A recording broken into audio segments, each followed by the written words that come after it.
Can y'all hear me? Can you hear me now?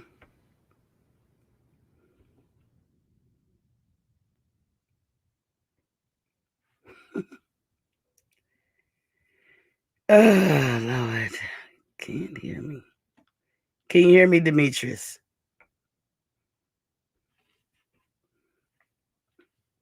Can someone answer that before I go on?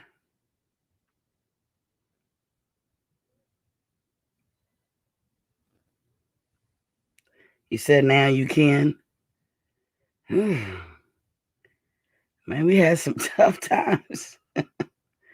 So, we're going to, the fight's coming up this weekend. So that's what we're going to do. You say you can hear me now, and 51 ounces of water. And that's right, King. This is my 11th bottle. So I'm going to chug it down as best I can. Like I must be going through the change or something, because just a few minutes ago I was cold. Now I'm hot. I know I'm going to get back cold again, so I got to be careful. Henley in the building was popping, King. Y'all tell me if y'all hear the video that I'm going to play. But first, let me get back to how I start the show. It's been a weird week. All these technical difficulties, but we're going to get through it. I thank y'all for tuning in anyway. So let's turn to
Let me rewind. Welcome to Boxing Fan Talks TV.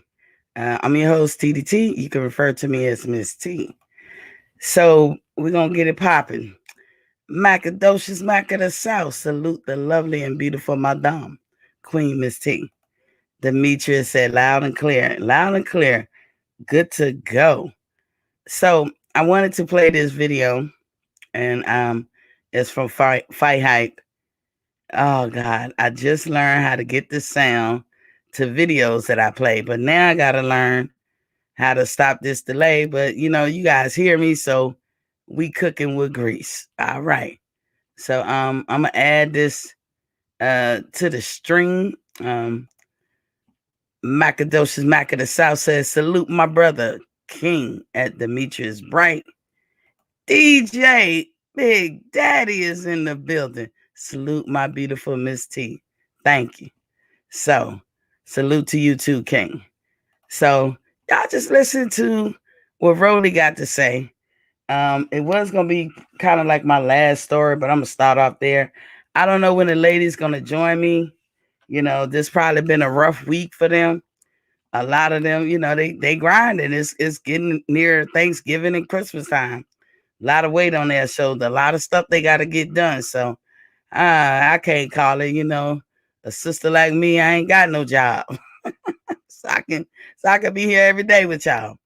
DJ say loud and clear. So good to go. So y'all listen, y'all tell me. Now that's the question. Do y'all hear Rolly? It's the question that I had. Let me take this one banner down. Can y'all hear Rolly? Hold on. Hold up. No, that's not it. So hold on. Where do I gotta go to do? Look, I'm learning this thing, y'all. Okay, this might be it. I done got pissed Okay, off. do y'all hear Rolly? Like, and like, I'm not even talking about. I spent money on stupid shit. Let me know when y'all hear it.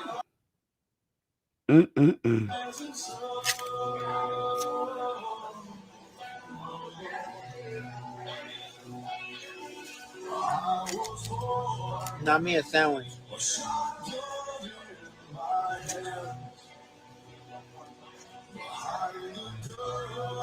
Represent the Latino community. How is it now? I know they're trying to bring me down, Kerm, but they don't understand that Rolly, you can't bring down Rolly, but Rolly find a way to fucking come up always. Anything that happens, I'm gonna be okay. Anything that happens, I'm gonna be okay. If y'all don't hear it, sound off. Got you. Demetrius said thumbs up. Today, man, it's just bullshit, man. Just bullshit.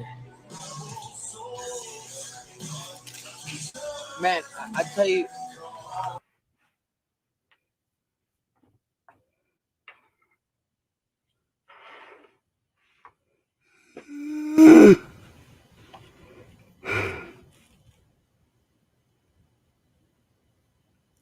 Not sure why it's buffering, but let me give it a chance.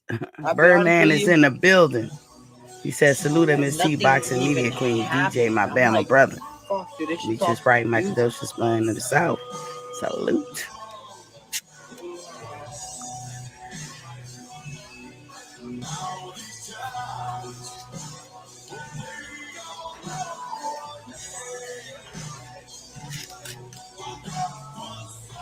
Tank is fucking scared. Yeah, that's the truth. Tank is fucking scared of me. He started promoting the fight now that I ain't fighting. I'm a fucking pussy. He's a fucking pussy. He started promoting the fight after I can't fight no more. He's fucking so happy that he can't fight. Amazon employees earn at least $15 an hour, but $15 is just the start. Sorry for the That's interruption. Why we provide healthcare on day I one. get myself from the YouTube. Skip ads. He's beyond happy right now. Look at this. Look. This is what we're gonna do. What flavor do we do? The watermelon, the tropical, or the? We're doing the blue raspberry. This is only doing it during this playback. It played good for me earlier. Blue raspberry. So I'm sorry. No. This thing is getting on my nerves. Come on.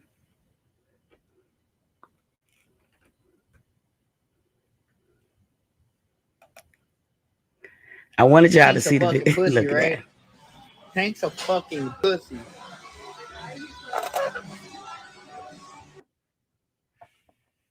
I can't stand it. I'm gonna give it one more again. Hopefully it work out.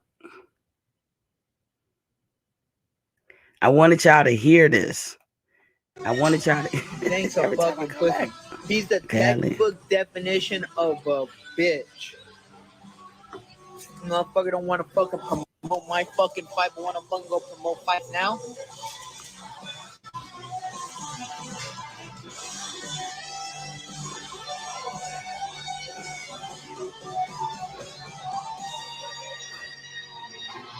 Motherfucker scared to promote fucking his ass beating. Wanna go promote that shit?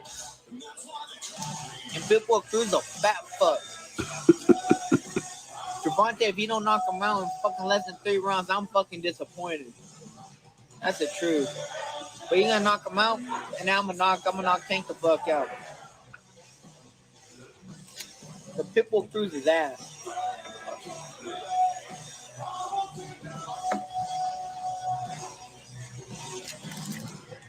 And they didn't want me to fight. They didn't want me to whoop Tank out. They wanted to fucking him to fight Pitbull Cruz originally.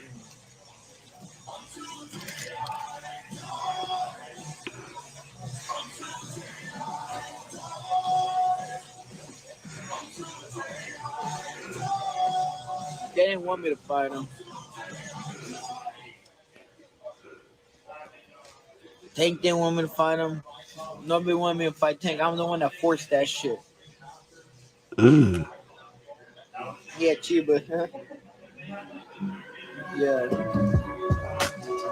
They done fucked me, man. They done fucked me. They done fucked me over nothing. They fucked me over nothing. But you know what? Y'all gotta remember this. Now, yeah, Rolly is forever. I'm saying that shit. You guys gotta remember this. Man, I was gonna be the pay-per-view fighter with the least amount of fights as a fucking YouTuber, you know? And I'm still gonna be that, you know? And now I'm the first fucking canceled fighter in the history of boxing. The first ever canceled fighter. That's some crazy shit. You know how hard it is to get canceled in boxing? Boxing's like the most fucking... I'm putting this one here. You know, boxing is one of the most controversial fucking sports ever. Like, they don't even fucking, like, sponsors don't give a fuck about it. Nobody gives a fuck about it. And I got canceled in a fucking sport that nobody gives a fuck about any of us. Like, it's the most controversial sport, and I got canceled for being the most controversial motherfucker in this sport. That's the craziest shit ever, bro. I tell you this kid, I'm a fucking legend.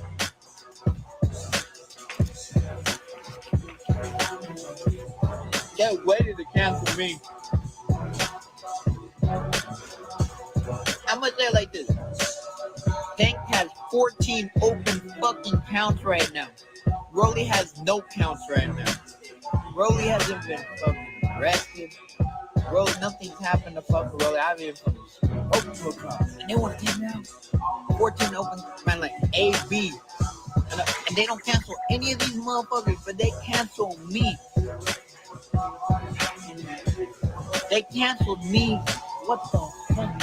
I'm the first fucking canceled fighter in the history of boxing. That's some crazy fucking shit. I'm literally the first fucking canceled fighter in the history of fucking boxing. Literally.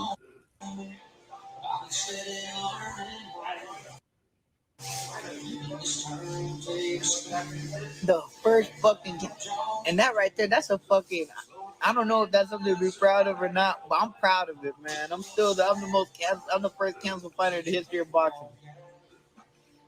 And I'm proud of that shit. That's in LA, right?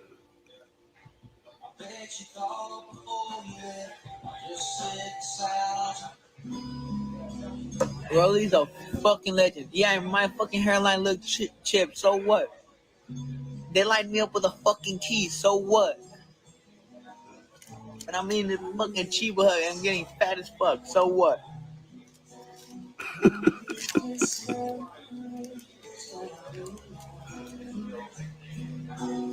It's just Mac though.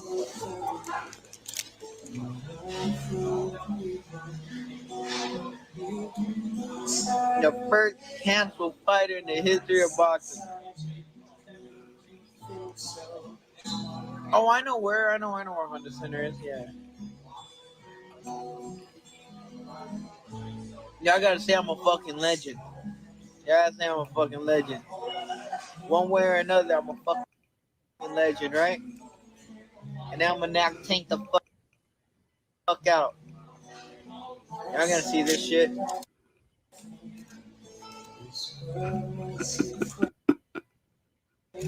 It was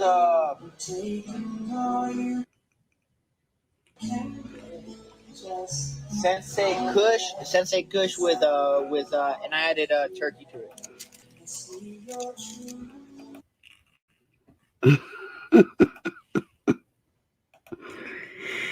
I thought that was funny. I thought that was enlightening. Now, what do y'all think? He thinks that he is the first canceled fighter in the history of boxing. I'm not sure about that because Uzcategui just got canceled. So I'm not sure where he was going with that.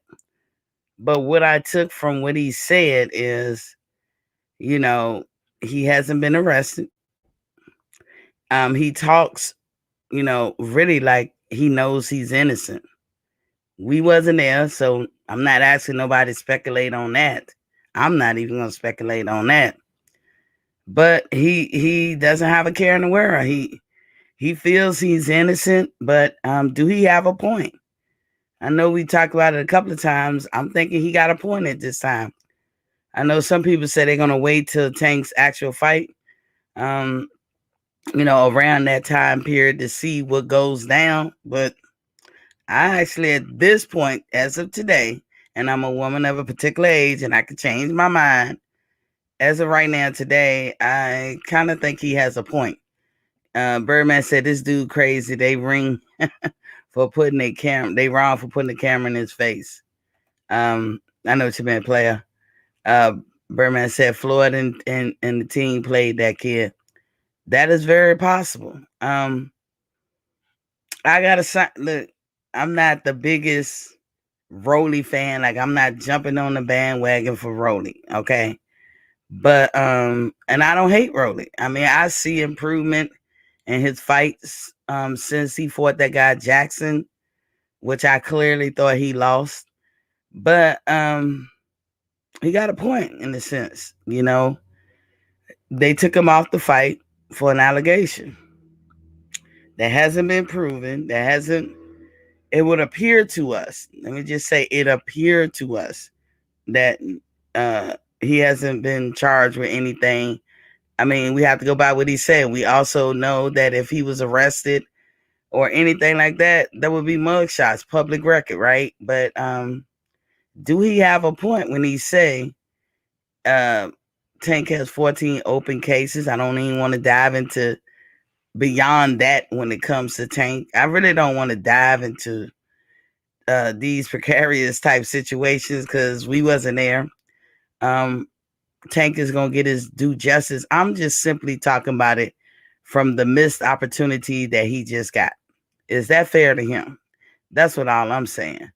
If we going by, if allegations make you guilty, then a lot of fights need to be called off. What y'all think? Demetrius said Rolly getting fat on that Kush burger. I heard him say Kush. I like what the guy. What kind of shit is that? Is that a place where they got weed in the burger or something? I don't know. Maybe the burger is just that good. Oh, okay. Hold on. Let me see. I'm putting the link in the chat now.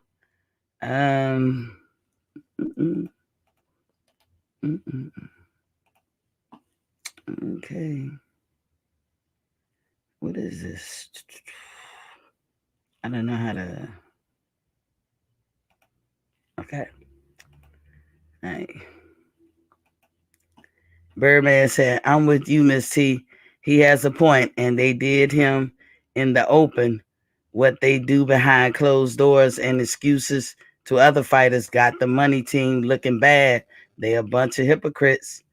Yeah. I mean, just on the strength of making him miss his opportunity, I'm not with that. Like, I'm not with that. Oh, due process, right?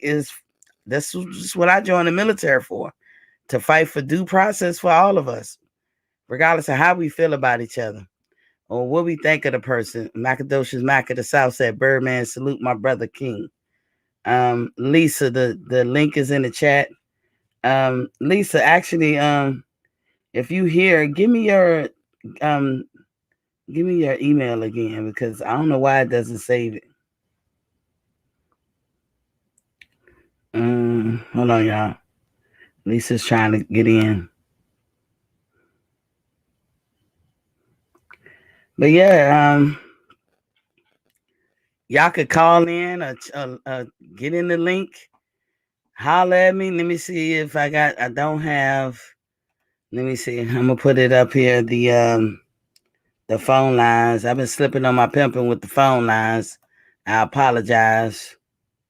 I don't know why, but I'm about to rectify that right now. Okay. Pulling up the phone lines right now. And yeah. Don't know what's good. Let me see. Boom. Phone lines are open. Lisa in the building. What's popping, Queen? Nothing. What's popping? What's popping? You see my little ghetto fabulous background. I see you. I'm trying. You caught us in the middle. You more prompt. Hey, it's that military still in you. You be trying to be prompt. But I was cooking for a little bit. But you can join in because I just played a video.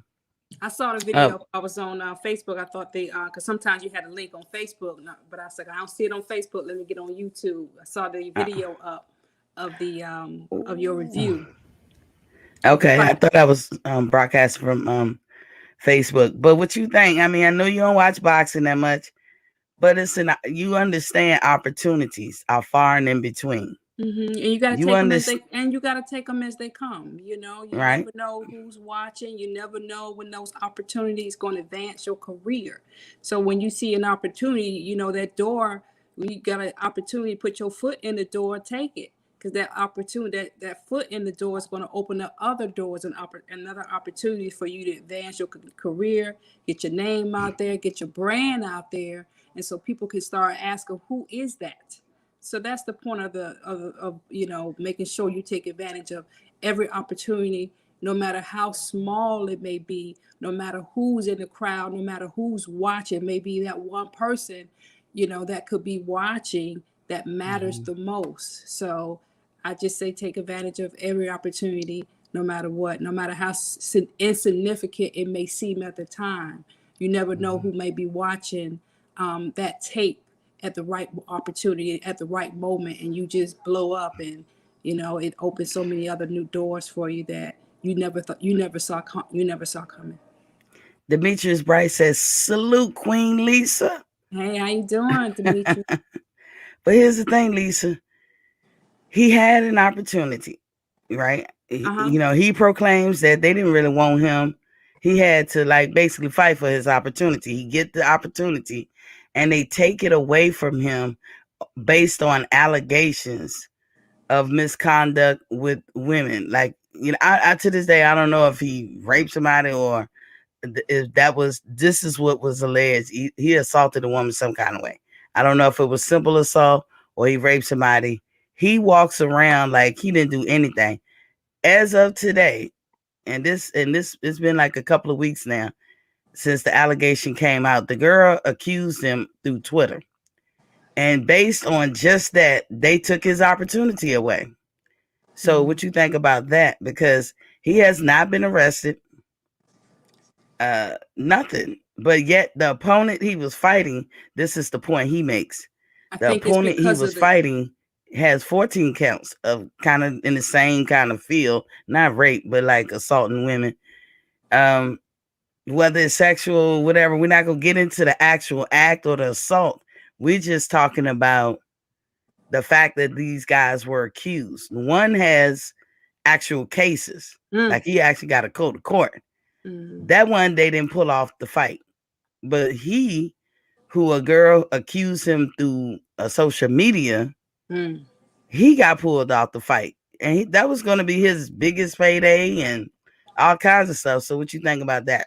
I think it's a lot of things. I think it's the culture we're in this whole cancel culture environment where just one allegation could literally, as you're saying, could ruin an opportunity for you for your livelihood. And because he doesn't have the esteem, he doesn't have a name, and he doesn't have a brand, people, vendors and other people aren't willing to take a chance on him because it's cancel culture. Because they cancel him, they're gonna cancel them as well. Life ain't fair. And I think that they look at, if this other person, they getting him money, they're getting them money, and it's all about that bottom line. The culture hasn't canceled that other guy yet, and because he hasn't been canceled by the culture, they're willing to bet on black, if you will, and they're not willing to bet on black with that other guy. Unfair as it is, that's just what it is in this culture that we're in. DJ said, yeah, the kid has a point. As much as I hate to say it, because, we don't really like Rolly like that. I mean, I don't hate him or dislike him, but I ain't like, jumping at the bits. Oh, Rolly, like a fan like that. He said Tank has legit open cases. He does. Rolly has nothing more than an accusation against him through social media. This man probably lost millions. Yeah. And guess what? She ain't saying nothing else. She ain't been to the police. Nothing is going down. Just the allegation will do. Screw them out the opportunity. And opportunities are rare in this business. So Demetrius said the allegation is he tried to force those women to perform oral sex on him.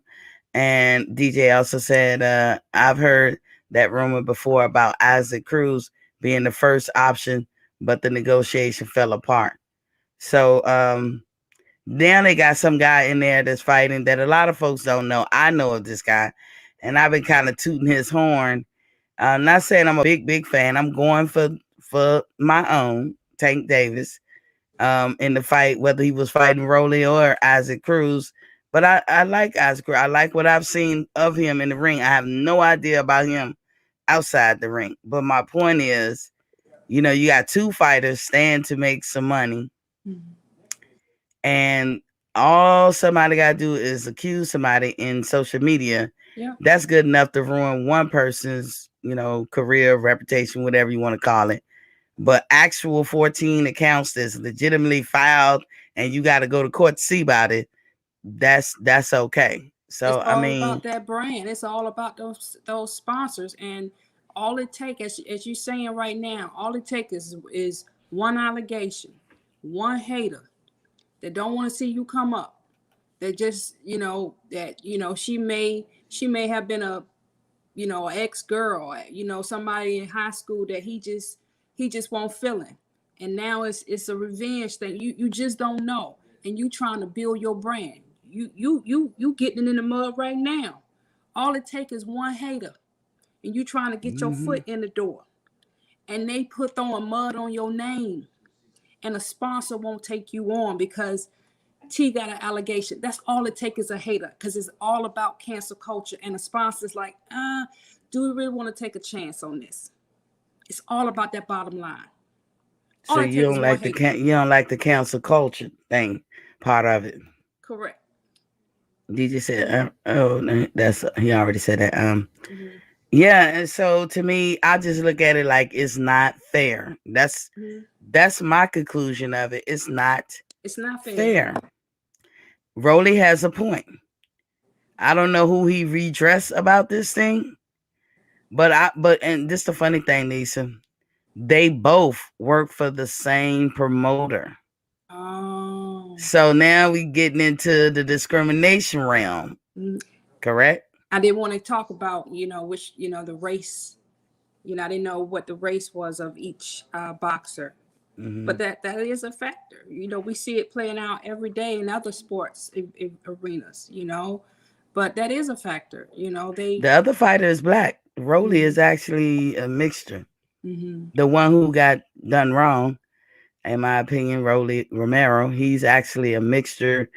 I think some kind of Latino. I don't know his exact origins, but all Latinos got color in them. We're going to talk about that tonight.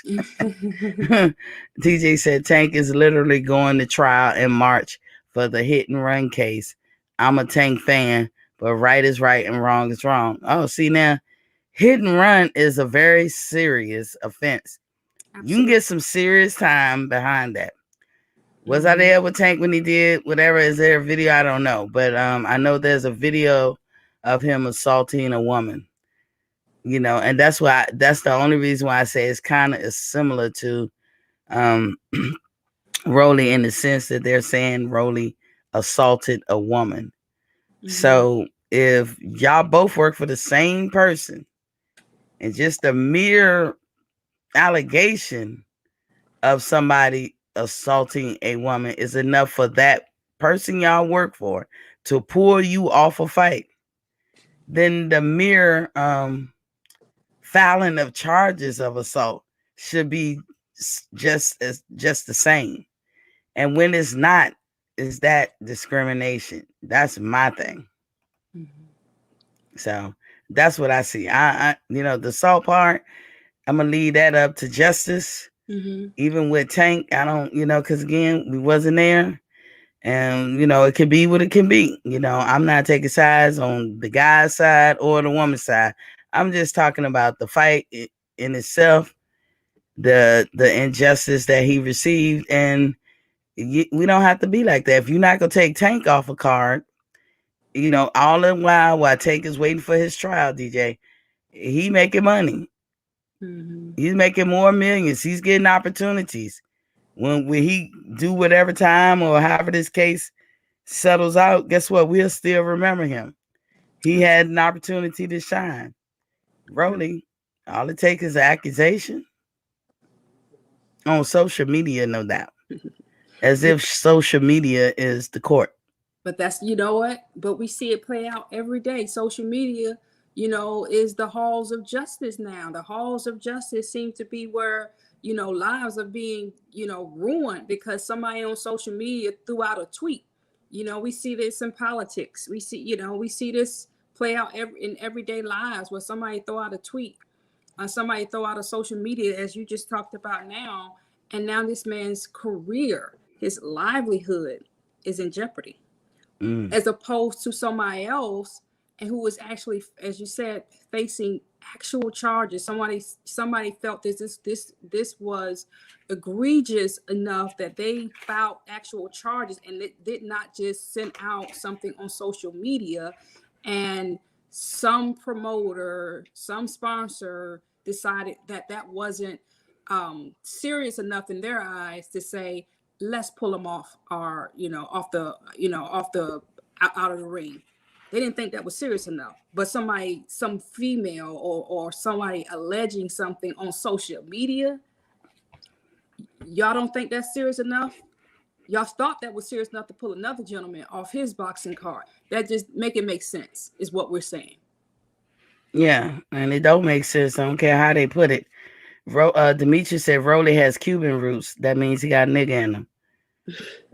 Sorry to say it like that, but true. Henry said, yes, they have Tank on camera. I see what you try to say, player. But yeah, to me, Rolly, like, he one of them people that I think that have a delayed reaction, because when it first happened, you didn't hear him. Then he started talking shit, doing his normal. And you be like, Rolly, shut up, because the dude is funny. He's hilarious. He has charisma. He ain't the best fighter in the world, Lisa, but he got charisma.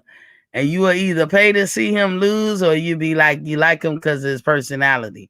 Yeah. He funny. He funny as hell. So boxing is an entertainment business.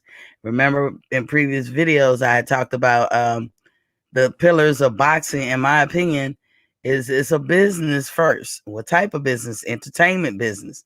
Then second is prize fighting. You getting a prize, whether you win, lose, or draw.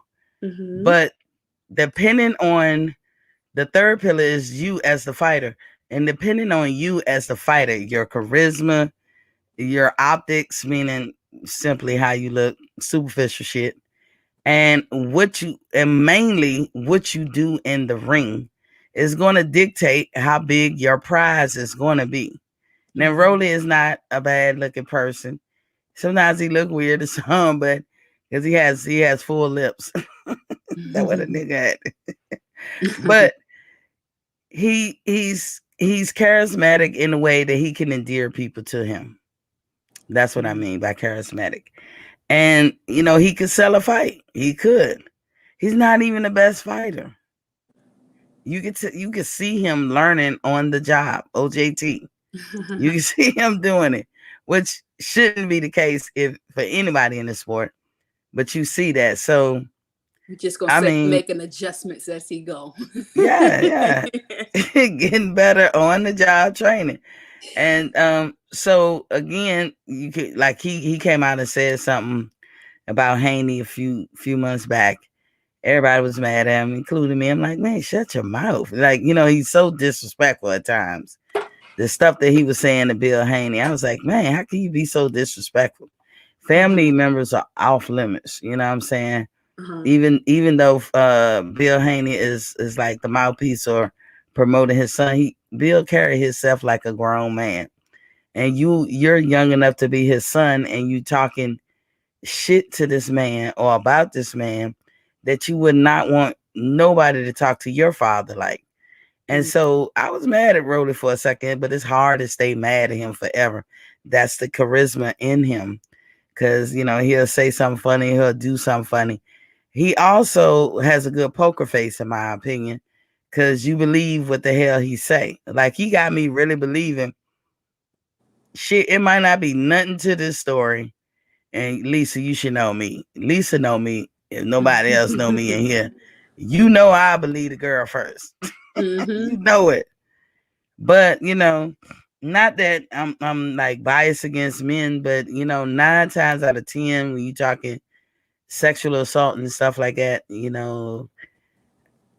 just, for me, I can see the validity in women and what they're talking about. And I can see the women who are kind of scrupulous, the women who put themselves in these predicaments, the women who it's hard. I got a saying for them, but I don't want to say it on air because I'm not here. Lisa, what kind of name can I use? You know what I'm trying to say. Loose booty? What are you talking about? Loose booty. Open like Little Caesar's Pizza. Hot and ready. They hot and ready, baby. Hot and ready. Hot and ready. All in the video. All in the video. Dancing. Exactly. Those type of queens. I'm gonna give them the name Queen as well. You know what they about too. And I mean, I see shit like this play all the time. I be like looking at this dude, especially when I was younger. DJ says strumpet. A charlatan. That can go for man. What'd you say, Lisa? A Jezebel. Whatever. Jezebel spirit right there. Jezebel. I be saying to myself, y'all men don't see that. They do. But they don't care. Yeah, but they put them in a category. That's all that is. They like, oh, okay, little Jezebel. She ain't wifey. She just Jezebel. She just Jezebel. I mean, I will watch dudes like, I know men are visual creatures. I get it.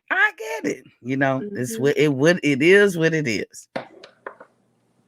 But the importance or the emphasis you put on those type women is shocking to me. I disagree. I don't think they do. I think they put them in it, and I could be wrong. Men correct me if I'm wrong. I think they put them in a category. I think they read women. They read all women, and they can just like we can feel spirits. Men feel spirits just as well. They can when in the conversation how women move, how they act. If a woman don't check a man, if they move in and they touch your body, they can put you in the category. I'm like, okay, she hot and ready. She Little Caesar's Pizza. They know she hot and ready. They know she loose booty 901. So, loose booty. They know that. They know that, and they don't. But they know that's not take home to mama. They know that. See, this is what I'm kind of disagree. I see what you're saying. Let me say shout out to Kyle from the boxing section. He said salute my dogs and the queens in the chat. Salute to you, King. When I say putting emphasis on them, making them larger than life, they be marrying them these days. That's making them larger than life. Moving in with them, that's making them larger than life. Introducing them as your woman is making them larger than life. Now, I understand, like I said, hey, I don't knock it.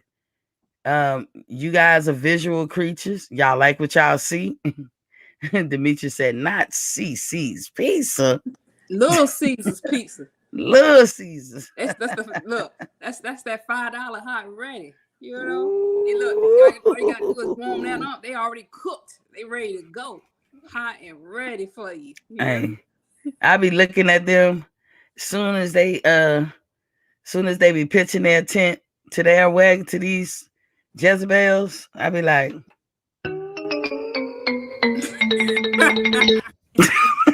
epic fail. But I don't say nothing, you know. I don't say nothing because, you know, it don't matter. Even if I like you as a guy and I try to warn you off, and I be like, I wouldn't do that one if I was you. I would come off like a hater. Anytime a girl try to conject something like, you know, hey, you know, when you taking it a little bit step further, or like sometimes when like you said, like if you picking up Jezebels and you looking at them, you like, you know, like I know, but I'm not gonna betray the trust of the female that I know. And it's sad to say I don't even say it when I'm not that much friends with the girl.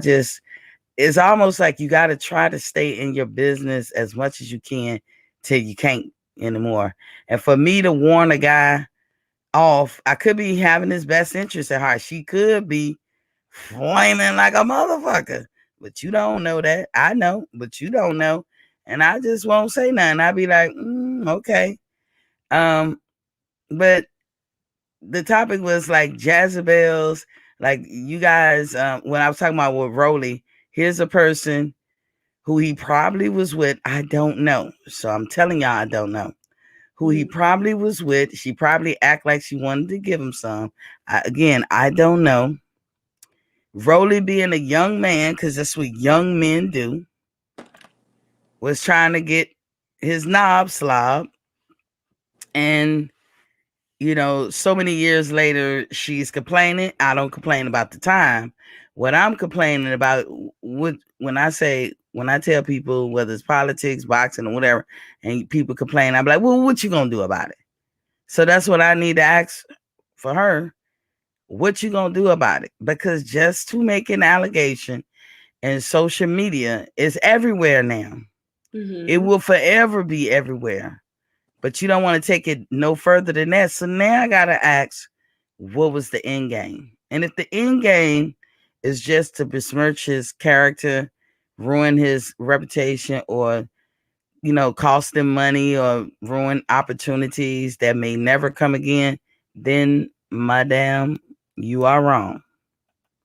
What you think about that, Lisa? Or you see the end game, because, as you know, most people that have been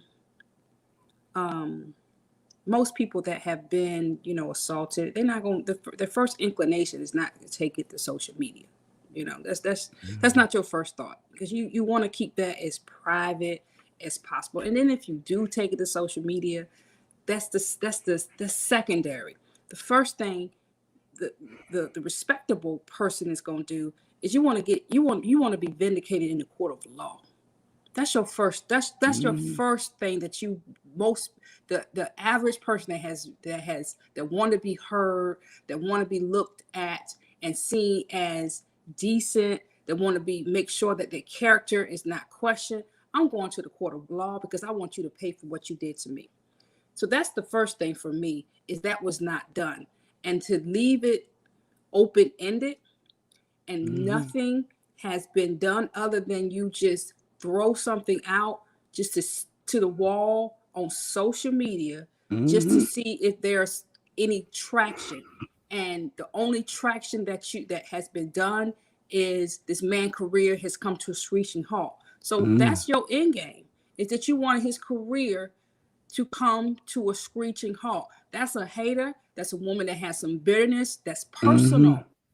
Or was paid to do it. Paid, but that's personal. That's personal in the sense that you just wanted something to happen to his career. That this is not something that happened, that I feel like that happened to you, that you said, you know what, you damaged me.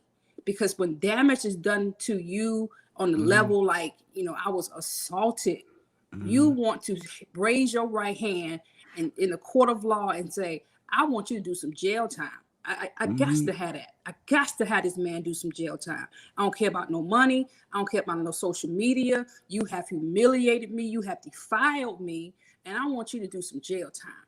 And for you, for me, that is a clear indication for her to go to social media, and nothing else has been done other than that you just want to see this man suffer financially.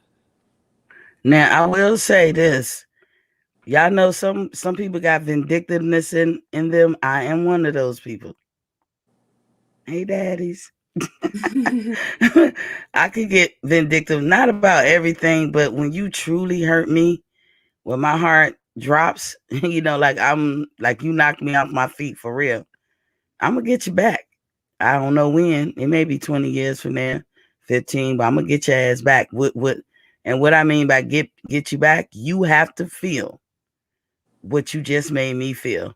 But that only happens when I only ever feel that way when I can look at a person and say, you're meant to do that. You meant to do that shit, and you're over there relishing, being high off the hog at watching me struggle or be in pain. I'm gonna get your motherfucking ass back. So I don't know if this woman, if that was good enough for her. Maybe that's what she felt with him, and if she did, I ain't knocking her, I ain't bigging her up. But I'm just saying, overall, from our perspective, if your end game was to ruin his reputation, take away his opportunity, like you say, Lisa, take away his livelihood, and this man, and I don't know how true it is, and I don't care, but he can say this. He said, with this fight, I was going to finally buy my mother a home. That's all she ever said she wanted. She don't want a car. She don't want her clothes. She just wanted a home. And that's what I was going to do. Now, is he playing a sympathy guy? He could be. But the way this thing was handled, it was left open for him to be able to do that. DJ said, we definitely pick up on energy. I could tell from the first couple of conversations if she's a keeper. But we often ignore the warning signs because we think with the wrong head. So, yes, indeed, y'all do. That blood be flowing. Then them nether regions way too fast and out the brain. But again, so I'm going to tell you, like, guys who know me know, y'all be looking to the homegirl to get some validation.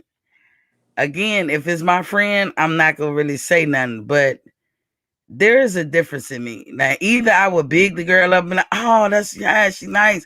Oh, yeah. Well, let me ask her. Like, I'm on board with you. Like, oh, okay. You want to see her outside today? Okay, cool. But if I be like, let me play this sound. If it be like, if I give you the look like,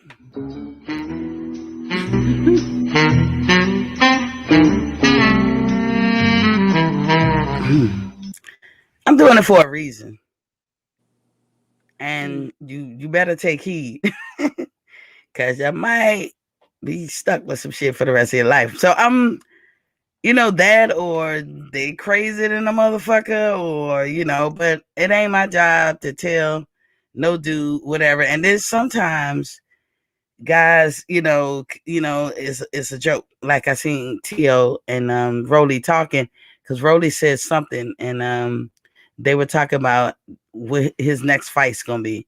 So Rolly was like, I won't Tank. When they probably put a rematch clause in it, and then after that, I'll fight you, T.O. And he said, but we cool. And afterwards, we can go get some bitches. And I was like, oh my God, did this nigga just say that? Because one, you're in some hot water right now with the allegation. You shouldn't be talking like that. Matter of fact, shut the fuck up. Two, Teofimo is married. So you don't think his wife perused these little clips that her husband is on the regular?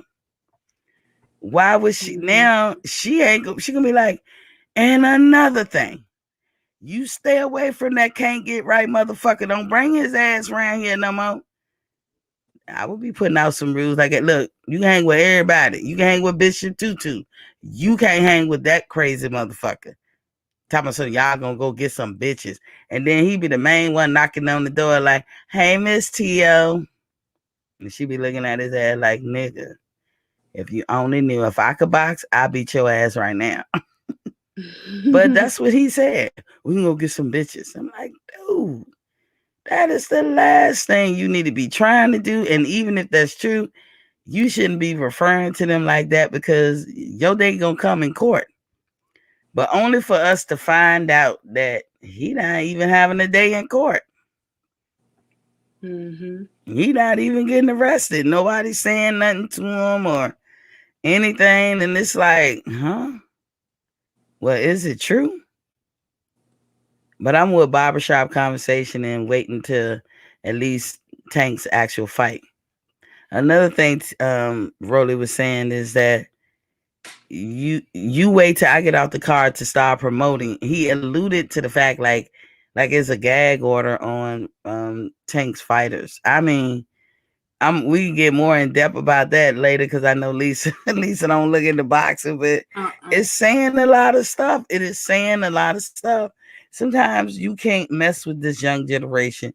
They don't be on protocol at all. And just like what I said about Canelo call himself motivating Ryan by calling him out and making him look like a weak ass dude. Ryan is of today's generation. Them young kids don't have a protocol like us folks did back in the day and to this day. They lie and say, oh yeah, you want to say I'm weak? You want to say I ain't in the gym and working? Well, what about that tea you be drinking with Valpez? Talk about that, since you want to be running your mouth. Talk about that. You see what I'm saying? That's young kids. They'll put you out, huh, Lisa? They'll put you out there, straight out there on Front Street. But yeah, I'm with Rolly. That's my final conclusion. I will wait to go more in depth. I hope this young lady wasn't embellishing or lying, because I just do not agree. And I don't agree with it both ways, as I explained the other day. Because, Lisa, you can attest to this, or maybe you have a story. You can have a young lady that did some scrupulous things in her young life. Maybe she was, the school hoe, like I said, she was notorious for taking young guys behind the bleachers at school and throwing them off, or, giving them, bending over, letting them get a cheap thrill. But now, she's 25, she got a master's degree, and she's trying to move on with her life. You don't know what was going on in her life that made her devalue herself back then. So here you come, and she's 25. Y'all in a social setting. Y'all just happen to be at the same party. And what do the dudes do? Oh, shit. Oh, girl. Man, she sucked hella dick back then in school. Blah, blah, blah, blah, blah. Man, girl, you still doing that? I want to see what your mouth do. You know what I'm saying? Yeah. That happens a lot. Well, that just happens because people want to keep you where you were, and not where you are now. That's just the nature of people that they haven't matured in their mind, and they think you the same old from 10, 15 years ago, and don't grant you they don't have the maturity to think and know that people can grow and people can change, and they don't have the respect of people to even consider that I'm not that person no more, and then disrespect, and then just, you know, go in and just assume that, you know, hey, she was saying, you know, I remember her back in high school. I remember how she get down. I'm going in like she, you know, she that same loose booty Caesar's pizza type chick, and she's not there no more. Pizza. You know, she's not her. You know, she done turned her life over to the Lord. You know, she's just there. You know, she's just there to, you know, because she's trying to support her girlfriend. You know, girlfriend wanted to come, and she just there just to lend support. And she may have actually said that, hey, I'm just here to lend support. Maybe she didn't go to the courts because she didn't want to you know, have him have any charges, but she wanted to put it out there on social media that this is what happened. This is what happened. And I just want everybody to know that this young man, he assaulted me and he accosted me. Who knows? We won't know until, you know, we won't know because she didn't file charges. We just don't know because only these two people were there and she ain't talking. So do you think, because of the culture we live in today, I would say, ooh, it's a tough one. Do I prefer this culture we live in today or yesteryear's culture when men could do whatever the hell they want to and get swept under the rug anyway? Oh, Lord, that is tough. I prefer. Ooh. You see what I'm saying? We hit a straight dilemma, y'all. Yeah, that is the dilemma because, you know, back in the day, you know, I mean, because back in the day, they just did whatever they want, and you know, we had the Anita Harris's where, you know, nobody did anything. It became a part of the culture where you just had to deal with being sexually harassed, and nobody, you know, then people come up, well, why you wait 20 years? Because it was part of the culture. You just had to deal with the boss grabbing you on your tatas, grabbing on your ass. And now we got the culture where if you are just alleged, job lost, period, because of the past men that took whole advantage of, you know, women feeling like they didn't have a voice to even come up and say, this is what happened to me. And now you have it where it's flip-flop, where you got these women that's completely taking advantage of this situation of, you know, where I can just make an allegation and, you know, these men whether they innocent or not is guilty until you prove it innocent, you know, and people are losing their livelihoods because of it. So would I prefer to be groped and having to, you know, my self-esteem and in the gutter and not having and going to work and I got to deal with some man just feeling like he can rub up on me? No. Is it fair for a man in this culture to lose his livelihood because somebody can get on social media and just randomly make a claim or allegation and he just lose everything? No. So that's a tough one. It is very tough. Because it can happen to me. It can happen to me. This dude could be like, you know, I go to work, she just grabbing on my Johnson, man. I feel uncomfortable, man. I don't like this. So I don't think I like this cancel culture because I don't like this. I don't know. I can't say I would like. I can't make a decision on that one. It is a question you can't answer, but I would say the pendulum swung one way when men could do whatever they want, and now it's swinging this way where women can have some recourse. But then, and if you look at both ways that it was, like how it was in the past, how it is today, you will always have some outliers. You will always have people who is going to do wrong by the system. You know what I'm saying? Always. Like always. You're never going to have a perfect system. And so now it's time, since we had it one way and then we have it this way, now it's time to move towards a happy medium. Absolutely. Now it's not going to be perfect. It's not going to be perfect. But I can tell you, I don't know a woman, barring this young generation, because they something else. But I don't know a woman, grown woman, who has not been molested, assaulted, or, may possibly raped. And when I say assault, let me tell you what assault could be. My first 2 years in the military, I can look back and say I was assaulted, throughout the military several times. So, but let's start at the beginning. And this is 92, y'all. So I was an Airedale. So I launched and recovered planes. I towed them, I fixed them, all that. But I was working with helicopters at this time. And with helicopters, because, we was a support squadron. So quite naturally, you flew over the ocean. Well, whenever you fly over the ocean, I don't care what plane it is, helicopter, whatever, it's gonna attract salt. And salt is not good in the long run. So even if you, like, let's say, just a little tip for y'all who live by the beach, you don't even got to live up on the beach. You just need to live, I don't know, within at least under 100-mile radius. Mm-hmm. It's very important that you wash your cars and get salt off of shit, because salt is why shit rusts quick and, deteriorate before your eyes. So the military is real good with keeping up with their planes, keeping them looking brand new. So we used to have to, we call it hot washing, or we used to have to wash the plane on the wash rack, right, on the deck or whatever.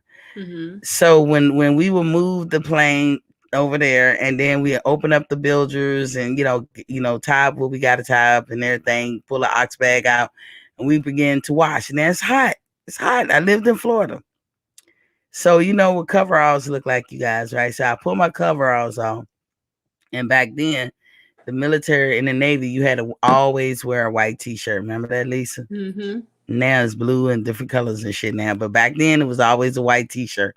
So you got of course you got your brown, and you got your T-shirt. Now I'm top heavy, I was younger, I was smaller, and I proceed to wash. I'm there to do my job. I'm not thinking about these dudes.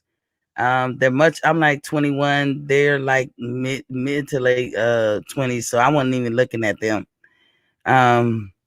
They're married at that, so I'm definitely not looking at them.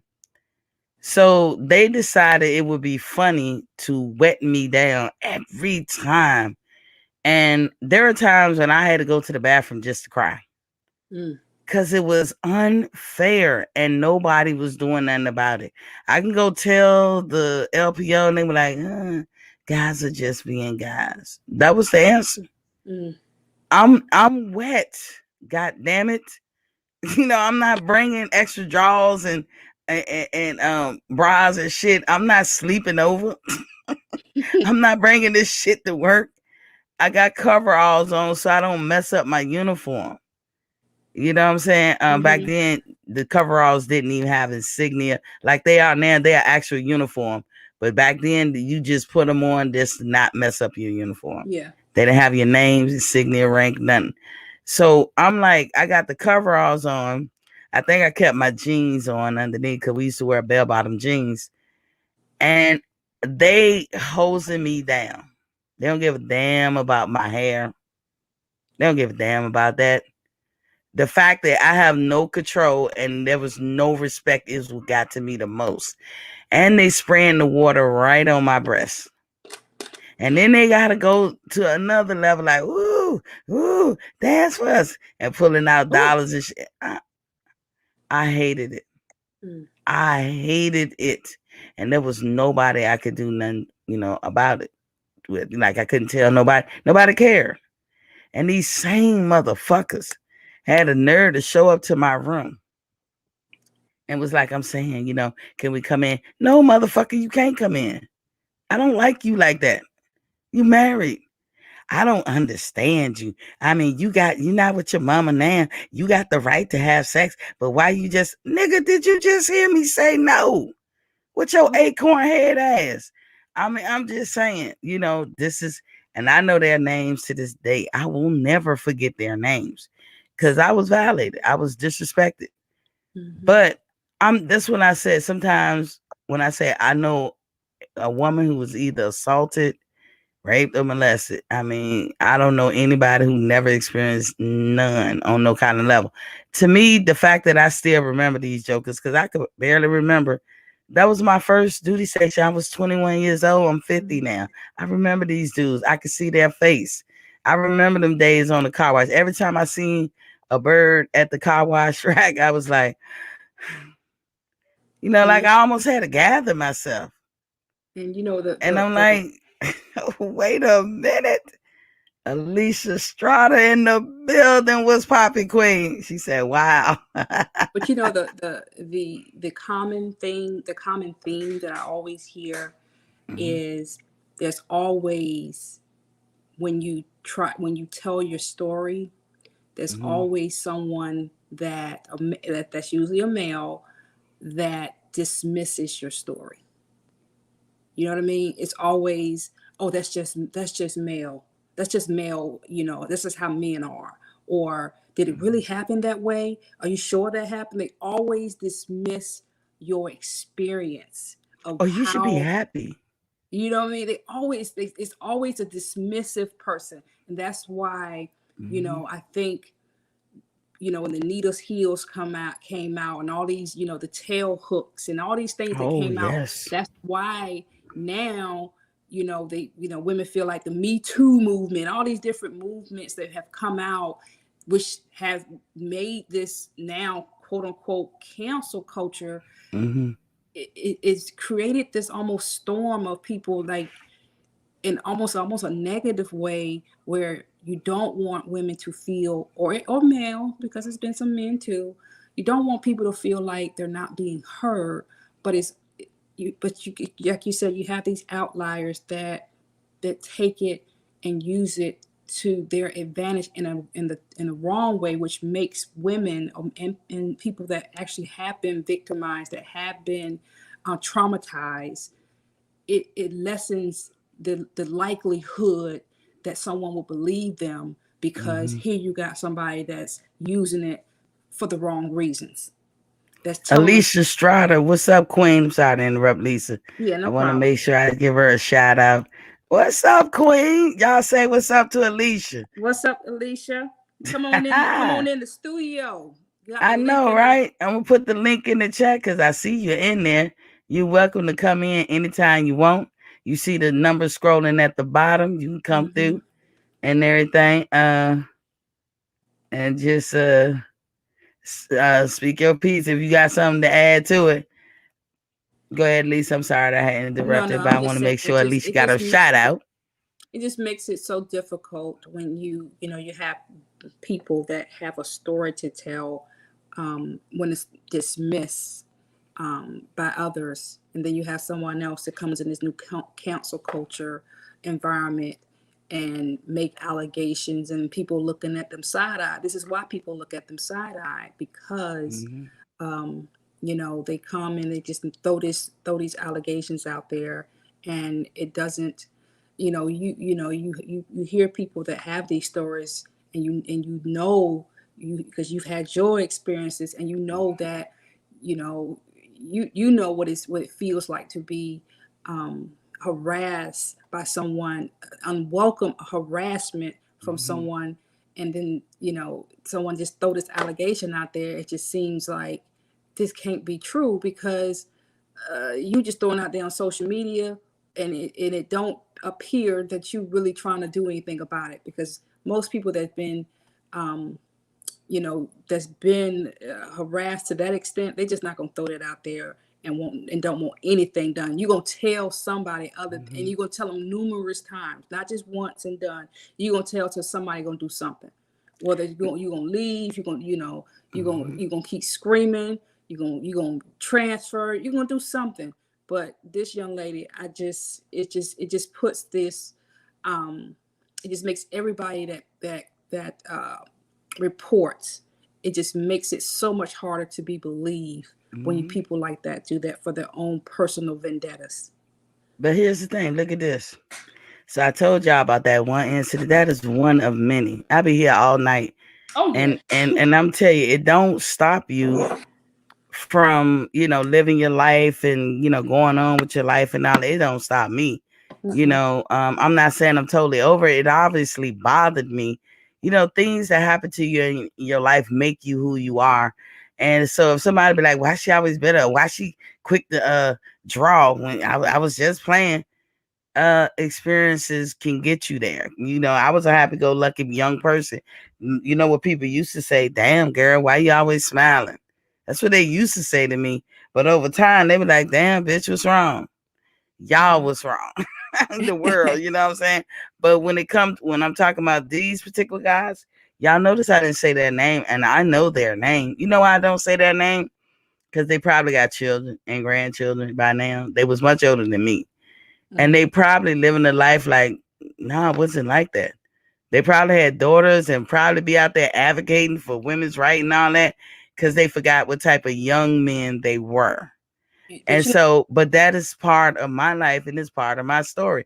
Do I have a right to this day to say their name? I ain't lying on them. Mm-hmm. So then somebody can be like, well, what's the end game? What's the end game is that it happened to me. It shaped my character. If they never been filed, I probably wouldn't be like I am. It's not, but I don't blame it. I'm not going to, you know, I don't have time to leave stuff like that. I got shit to do. And all I know is to put your head down, tuck your head down, be focused, get what you got to get. You know what I'm saying? I don't let that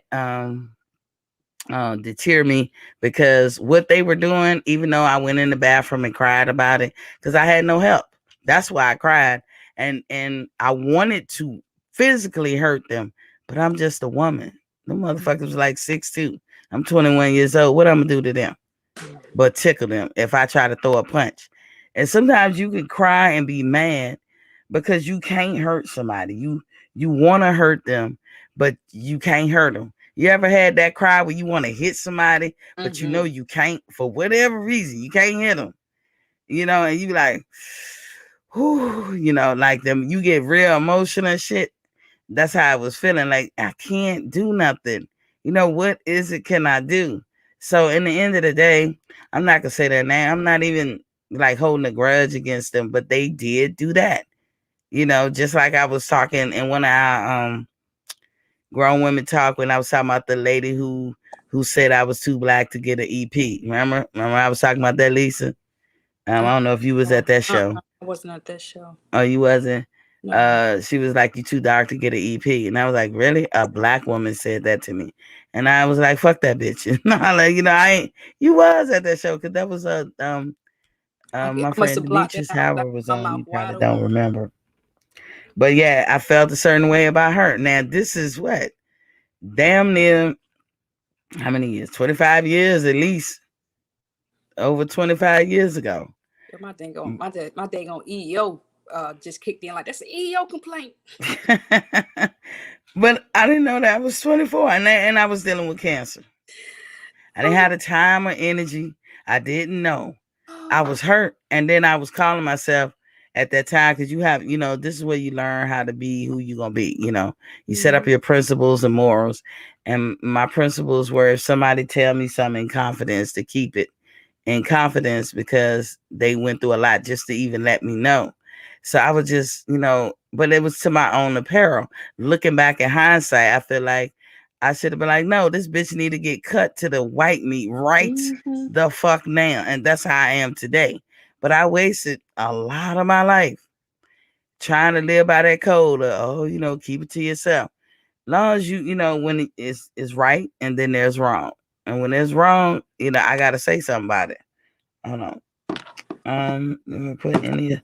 So somebody from Facebook viewers asked if you would ever put any of those violators on Front Street to make a public aware of how they are, even if the result might hurt their career. Maybe that's now we even. She said I answered it. Yeah, me and Lisa both believe that the end game, what it looked like right now, is the girl had an end game. She wanted to besmirch his character. She wanted to downgrade his opportunities. She wanted to hurt him. For that, I do not agree. Because that's a serious allegation. And you need to take that up with the law. You know what I'm saying? That's serious. That's not nothing to play with. And if he's doing that, what is going to stop him from doing it further? You know, but, you know, right now, with you just going through social media, what y'all need to understand, social media is not the judge, jury, and execution. So stop the madness.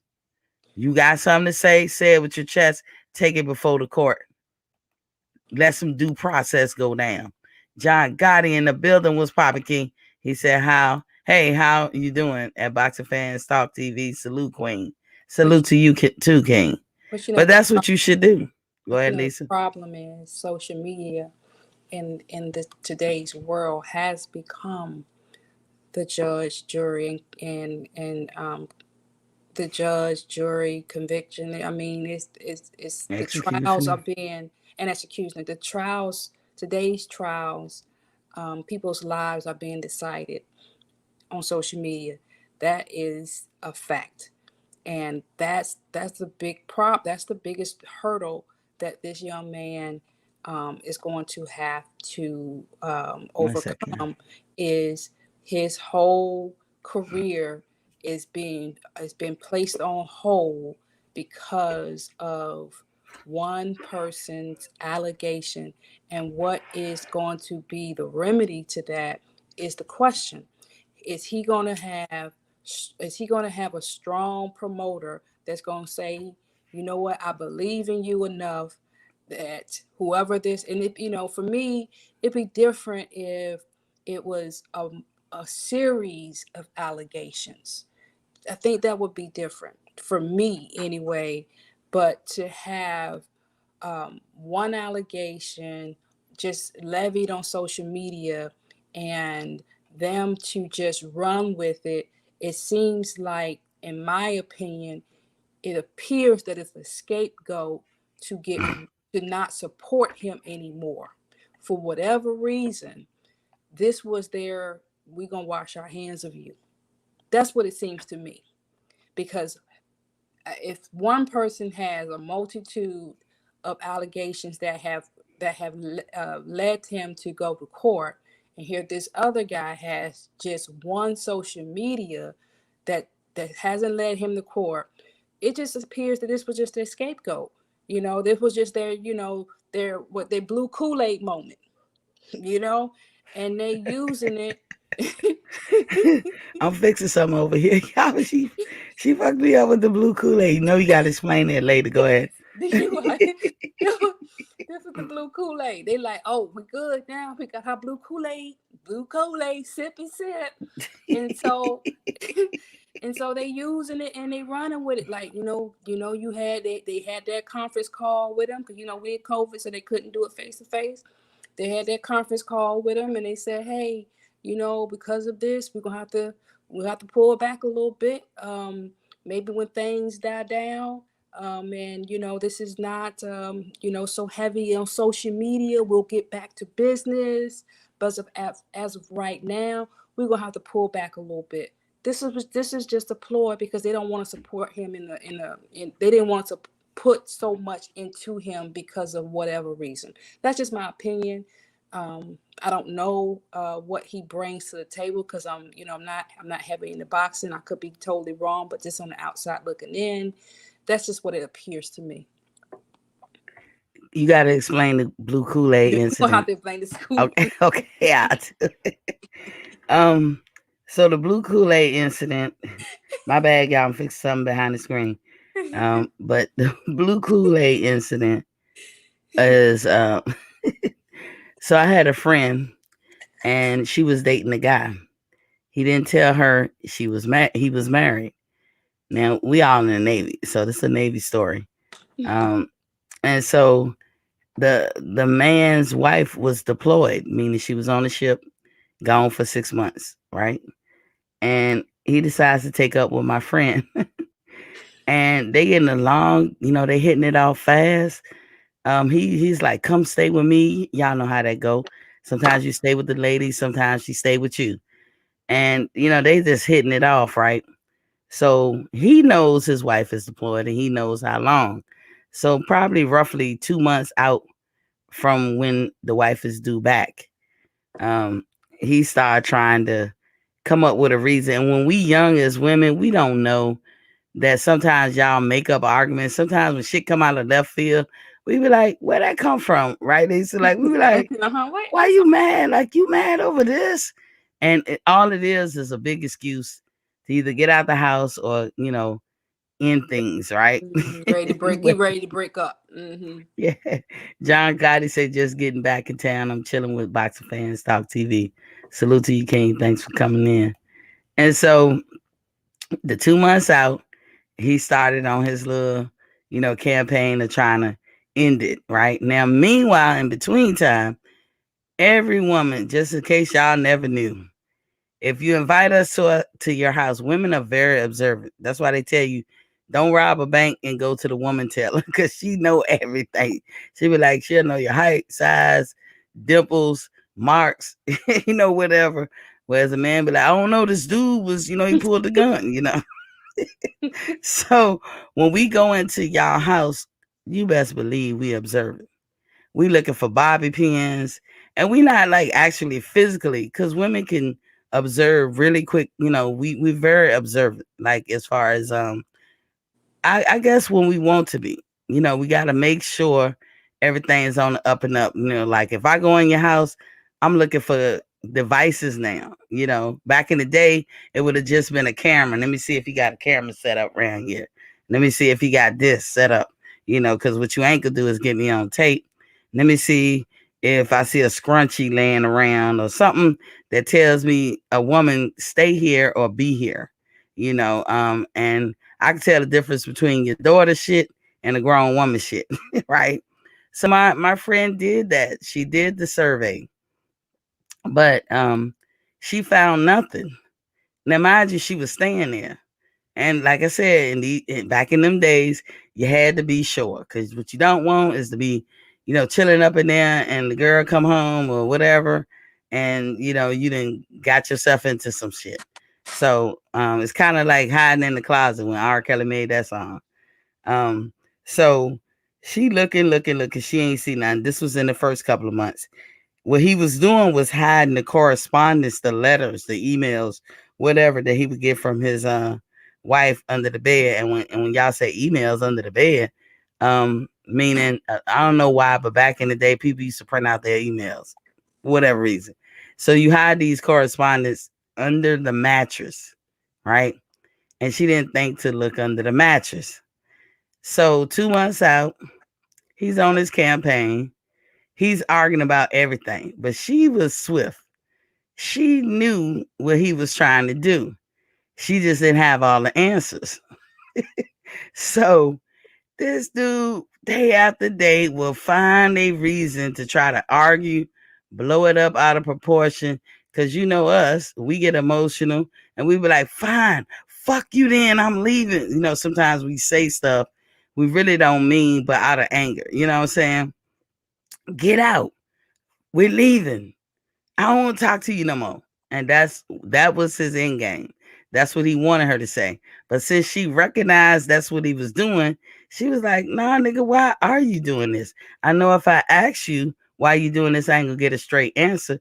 But what I'm gonna do is, no matter what you say, I'm gonna be like the girl on Coming to America. Whatever you like. That's fine. You right, honey. So that's how she was carrying it. Demetrius Bright said, trapped in the closet. Poor R. Kelly. So she was doing that, and he was like, damn. She said she could see the agony in his face, like, damn, that shit didn't work. So as you getting closer and closer to the time, now you're like a month out, this dude getting desperate, right? He getting real desperate. So one day she cooked a meal, and she made that blue Kool-Aid. That's when they first came out. Remember? I don't know what it's called, but Blue Raspberry. Was it?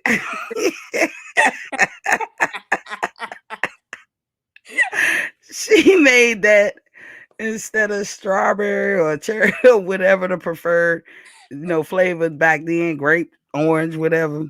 Demetrius Bright said, woof, woof, woof. So what she wound up doing is she made this drink, and that was for the dinner. So this dude actually sat, I'm back, y'all. This dude actually sat at the table and came up with an argument and was going the fuck off. And she was just sitting there like, Now, what he didn't know, because they was either a month or less out before this woman come back. And you know, with deployments, they say you coming back in 6 months, but you can't really say the date. And we call what was the reason? What we call that in the Navy? Offset. Yeah. Mm-hmm. You can't really say the date, but you know, your spouse would know roughly how long, and you would tell your spouse the actual date beforehand, but shit could change. You know, they could be like scheduled to pull in whatever date. The dock don't have to be ready, so they gotta extend it a little. They'll do figure eights in the harbor or outside the harbor until everything ready. You just never know the exact date and time. Then once you pull in, you don't know who getting off first or who is allowed to get off. You know, you could possibly have duty and be stuck on there for the next day. Anywho, so he's close in time, so he's getting upset. And he made this big to-do. So she took the argument and she was like, you know, okay, fine. You know, she got up and she left. Now he thinking, whew, damn, that took some time or whatever. She could see like the relief in his eyes. So she go back to her ship. She had gave up her apartment and everything fucking with this dude. So she go back to the ship and, you know, moving stuff kind of back in there. And dude is, you know, he's slowly getting the house back ready, putting up the pictures, putting everything, you know, whatever he packed up of hers and hid it wherever, he's bringing it back to the house and this, that, and the other. So now we at the week of her coming back. So he gets a knock at the door from the maintenance people or somebody, the apartment complex that he lived in. And they was like, okay, you know, we're going to be coming over here on this date, you know, to repaint the house. And he was like, well, why? He was like, well, you gave your 30-day notice. I mean, and then the guy's looking all in the house like, why you ain't move nothing out? We got to come over here within a day or two to repaint this house. He's like, what the fuck you mean 30-day notice? So he goes to the rent office. I don't know how she did it, but she was able to give the rent office 30 days notice. So he got to go now. He got to go. He had no idea there was a 30-day notice put in there. All within that week before she got there, the cable got turned off. Internet, everything got turned the fuck off. He lost his apartment. All of this. He was so hot. I mean, she canceled his car insurance. Y'all know how dangerous that is. Cause like you go one day with a lapse and they can charge you like damn near double. And you know, they were in their 20s at this time. So you know how insurance is higher for men when you're young. Cancel his motorcycle insurance, just cancel everything.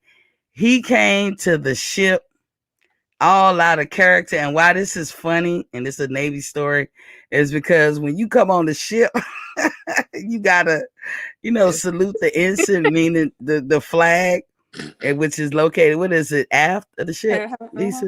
Yeah. You salute the flag, and then there's somebody on duty right there, so you gotta salute them and say permission to come aboard, and they gotta give you permission. This dude ain't following none of that shit. And not doing it, you can kind of get in trouble because they can call your command and be like, what the fuck wrong with him? He don't know he got to salute the flag and ask for permission to come on board. You just don't do that on a ship, right? Mm-hmm. He going off. He want her so bad. He want to put his hands on her so bad. And then they call her up to the quarterdeck, which is where you enter the ship. And she's like sitting back behind the lieutenant laughing and shit. Everybody was laughing. But that's what his ass get. And that's what we call the blue Kool-Aid incident. But not every girl can be as swift and on the uptake as she was. It was the funniest shit I've ever heard in my life. But he deserved it. Trying to run game. He deserved it. Exactly. I mean, I was like, oh my God. All the girls who were sitting around listening to that story when she told it, we was thinking like, why the hell we couldn't think of nothing like that? Mm-hmm. But had he told her the truth and gave her the option to choose whether she want to do that, she could have very well said, okay, I'm cool with it. But no, you want to rope a dope somebody into some shit that they don't know about. And then be coming up with these arguments. I mean, she been going through arguments with him over nothing for about a month, when he could have easily said, look, I'm getting back with my wife. There's so many things you could have said. But when you're young, this is things you go through. Mm-hmm. And that's what Lisa mean by the Kool-Aid, the blue Kool-Aid incident. Mm-hmm. I will forever think that's funny. And I'm telling you, I'm sure there's updated versions of the blue Kool-Aid incident. Absolutely. But you be like, damn, I wish I'd have thought of that. Hey, that's some get back, huh, guys? That's some get back. That's some get back for you. Exactly. But yeah, but again, in the end of the day, when it just comes to this, in the end, the pendulum swung to men's favor back in the day. You could, if you had a good enough excuse, you can excuse why you beat your wife down. You could rape your wife. You could do whatever you want. There was really no consequences. A thing that I see that's changing too with women in this Me Too movement, that old threat of, well, I'm gonna get custody of the kids, that shit really don't work no more. No, it really does not. Women these days be like, fine, go ahead. Yeah, take them. I'm gonna live like y'all live, because shit, that seemed like fun to me. Mm-hmm. A lot of women, and you can knock the woman and be like, what kind of mother are you? The kind of mother that love her kid and just cool with, if you want to keep them, go ahead. Yeah. Because fathers are needed in their kids' life as well as mothers. But here's the thing. A lot of guys back in the day will tell a woman he gonna get custody. She actually believed him. Someone was selling wolf tickets, but someone was meaning it. And then what they would do, they will get custody of the kids. Next thing you know, you be like, where your kids? Oh, they were my mama. Mm-hmm. Do you have custody or not? Because your mama seemed to have them more often than you do, because you ain't never got them every time I talk to you. And those would be the main men who would say, you know, I got custody of my kids. I'm a single parent. No, I got to put that out there too. No, it's not the same. When you deal with your kids from the morning when they wake up to the night when you put them to bed, that's custody. If they with your mother. But see, I don't know about other people races, but I know in the Black community, our mothers was like, hell to the no. I raised mine, you gonna do yours. I know my mom put out, look, I'm gonna tell y'all right now, talking to me and Butter, you have some kids, you gonna do the work on that one, because I ain't doing shit. I ain't one of these grandmas. Yeah. That's gonna be taking over. You're like, I don't raise mine, raise yours. Raise yours. And she used to say that so often, like when you 10 or 9, you ain't no bit more close to having no damn children. She'll say it just to be saying, hey, let me put this on your mind. But as you get closer and closer to the age where that could possibly be a thing, especially if you get a boyfriend, you be saying that. She was saying that, it seemed like all the time. It seemed like a week didn't go past, or maybe at least 3 or 4 times a month. Hey, you know what I'm saying? Don't get too happy now. Cause I see you over there smiling. As my dad would say, what can make you laugh can make you cry. It's on your mind now. Don't come in with no babies. Think I'm gonna be babysitting. Boy, I got a date. Know what you got? Like, my life is not changing. I'm not doing this bid no more. And that's what it feel like sometimes, a bid. So yeah, when it comes to how we are now, Me Too, I can't be an advocate to say we need to end the Me Too movement, because it brought a lot of justice. Will there be abusers? Yes. It's just like, it's not fair that men got to go through what they go through if they want to be a teacher or if they want to be a daycare provider. You guys got it tough on this one. Because why? Because you always have those outliers. You always have those men who take it too far, who mess it up for regular, everyday, law-abiding citizens who are men. Okay. You know, you got your perverts who are mess it up for the non-perverts. And so that's why I say it doesn't matter which way we talking about. it has some outliers either way. Now the trick is getting that happy medium, and I for one do not have any ideas of how to do that. If any of the men do, you could call in. Y'all see the number scrolling at the bottom. I'm checking the phone lines to make sure it's still open, but the number is 706-804-4449. Y'all could call in and let us know what's the happy medium. What gotta be done, because the last thing, it seemed like the first thing that they do is they're gonna distrust men. They're gonna put them in the category of being perverts and all that, and that's not fair, and that's not right.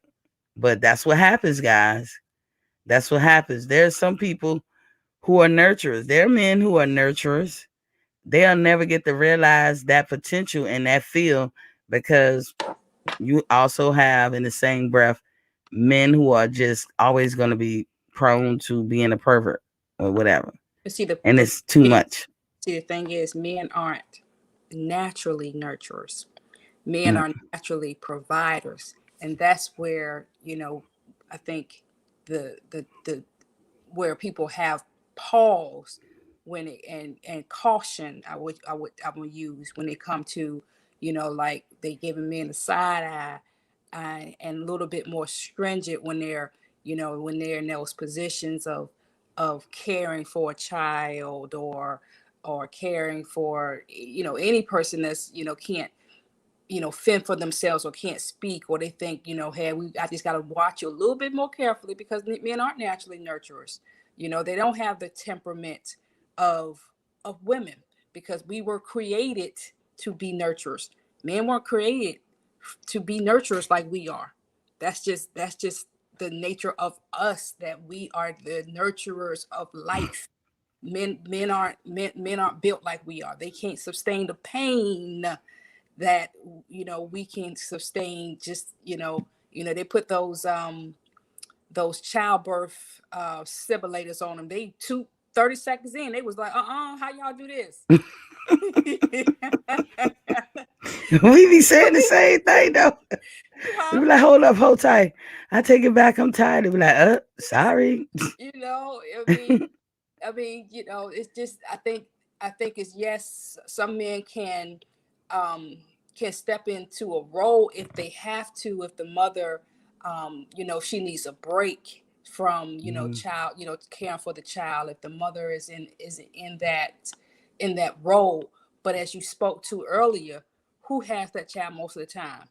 The grandmother, the sister, the auntie, because they most times men need some help when it comes to the rearing of a child. I mean, I could be wrong, men chime in, but y'all ain't built like we built. I'm just saying, when it comes to the rearing of a child, y'all can chime in and let me know if I'm off. But I just think it's the nurturing nature of women. Y'all have a knack to provide versus nurture in that sense when it comes to, and I'm not trying to talk about gender roles, because I don't believe in gender roles. But when it comes to really nurturing and filling in, if there was a role, I think that you do need some assistance when it comes to nurturing of a child. That's just my opinion. Well, what I would say while we're waiting on the men to chime in, because I mean, I'm telling you guys, this is our perspective. We could be wrong. I think that as a human, that's the beautiful thing about being intelligent beings. Whatever that we think, we might not innately have certain abilities, but we can always learn. Just like we're not innately geared to be the breadwinner, like to go out. And maybe I'm gonna say it's ideal, the way man thinks, the protocols that we live with, the traditions we live with. You would think that women are not innately geared to go out and be providers, bring home the bacon, manage the house, raise the kids, all this shit by yourself. I'm gonna say, as a person, the hardest job you will ever have is raising children. Mm-hmm. There's no other job harder than that. Now, I've had people argue that point. That's just what I believe. And I haven't had nobody say nothing to me, which I was willing to listen, to tell me otherwise. But that to me is a very hard job. Now, what I would say is we have a lot of, we're optimistic more than they are. We are more patient than they are. That makes us come off like we're better nurturers. And a lot of times women be like, get out the way, I'll do it. Because you don't like how he does it. You know, you can mop the floor up and down, or you can mop side and side. The floor is still mopped. But, and I'm guilty of this, you know, like, get out the way, I got it. Because I don't like how you do it. Or, I'm not going to, no, don't worry about it. I got this. I ain't even going to ask you. Because I'm not liking the way that he does it, you know, because I be feeling like something gonna get missed. Women are attached or bonded with children quicker than the men. For men, it has to be something that they either gravitate towards, or, you know, like they have to get that feeling. Like it's automatic with us, simply because we're carrying them. They with us from day one of their life. And we had them 9 months to, you know, bond with them and carry them. We talk to them every time we eat, mainly because their ass is hungry. You know, we can feel these things going on. That's the difference. That's the only difference. But because we don't like how they do stuff, or we feel we could do it better, a lot of times men don't get to show their nature inside. So I don't know. Like, that's why she said men chime in. We don't know when it comes to that. But in this atmosphere that we okay, Butter is trying to get in. Butter, if you're listening, I put the link in the chat. I'm gonna email her one more again. And I don't know if the emails are working. It's in there because I got to get on my cell phone. I'm doing it now, so you can see it when you go to YouTube. When you go to YouTube, it's there on YouTube. You just click the link and you get right in. So I got to get on my phone because my iPad about to go dead. Oh, okay. So yeah, if y'all guys chime in and let us know, I'll be waiting, Lisa, when you transfer over. Like, you do it right now as I'm talking. I'm trying to hold on. Let's see, because they'll let me know if oh, you hold on. They'll let me know. Sorry, y'all, for a second. I'm just trying to make sure. Yeah, I'm not seeing anything in my emails that tells me that it's not working. On do the other email. Got 2 emails, y'all. Hold on 1 second.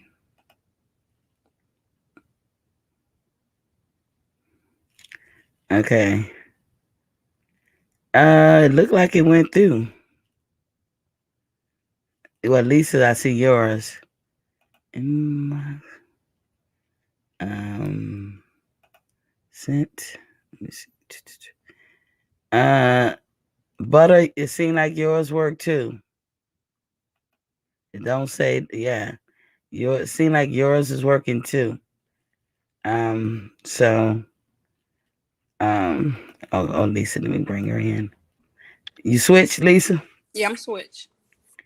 So yeah, all of this off the subject of Rody doing what he's doing, and or what he's been accused of doing, and you know, we just want to make sure we put that. You know, I'm glad that you spoke on it, Lisa, because Lisa doesn't even watch boxing, and she kind of feel the same way I feel, and I think a lot of people in the chat feel the same way I feel. Like, it's a time and place for everything. You gotta, you know, if your end game looks scrupulous, that's what it looked. It looked like that, you know. And right now, at this moment, as of today, when it comes to Rolly and the allegations that was put upon him, stuff is starting to look scrupulous. Because one, you got 2 guys kind of in the hot seat for, you know, not the same exact thing, but similar. in nature, but yet one person loses everything while the other person don't, and they both work for the same person. So we in boxing know who that is. I'm not trying to shine a light on Floyd Mayweather, saying that he got anything to do, because Floyd, he living his own life. These are grown ass men.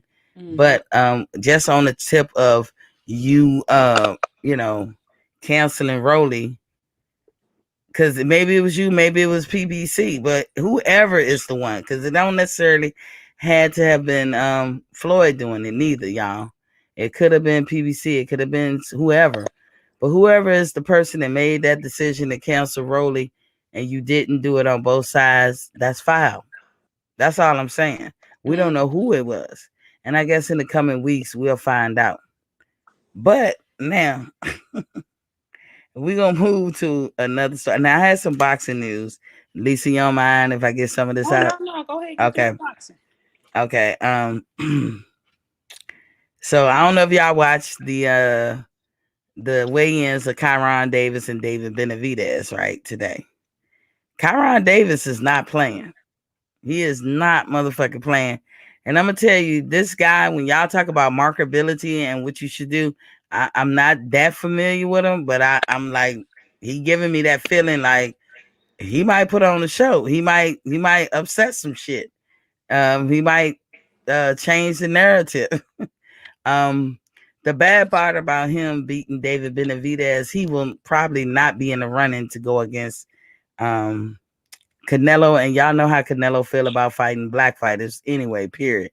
But I would say this young man has the optics. This is what I mean by taking the opportunity. He took this fight on short notice, because the person who was supposed to fight, took banned substance and had to be removed. And that's what you're supposed to do when you violate the laws, or you do some fuck shit. You're supposed to be handled on spot.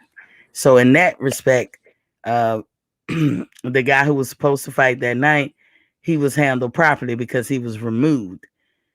The other guy who's taking his place did it in 2 weeks' notice. That goes to, hey, you always got to be ready. If you're serious about this career, you always got to be ready. And this is what we mean about opportunity. Butter just told me, no. Butter, come into the YouTube. Yeah, the link come into your YouTube, hit my live icon, and then you'll be in the chat. And there's a link right there. It's showing on my end that she's saying text to 804. I can't. I don't think I can. Hold on, like I got a copy, but I can't transfer it to. Let me see.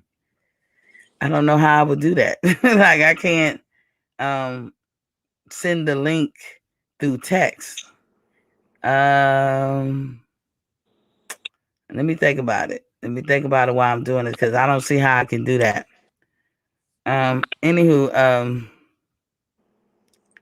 but yes, just come through your phone to the YouTube, click the live button, and then you will be in the chat, and then you can hit the link. But I don't know how me copying it. And first of all, let me see something. Hold on 1 second, y'all. Thank y'all for working with me. I'm gonna send this to her and say, it's a test.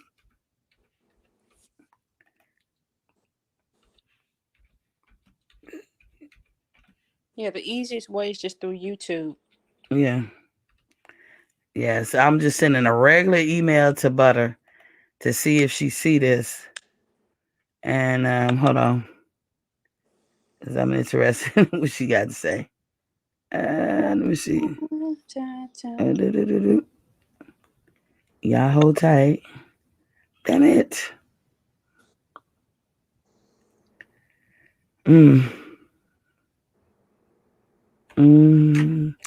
Yeah, Butter, I just sent you an email, and with nothing in it, just to see if you even received that.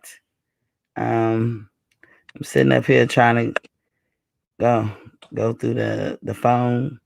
It's hard. They don't cross-pollinate like that. the best thing I could do is simultaneously which kind? Okay.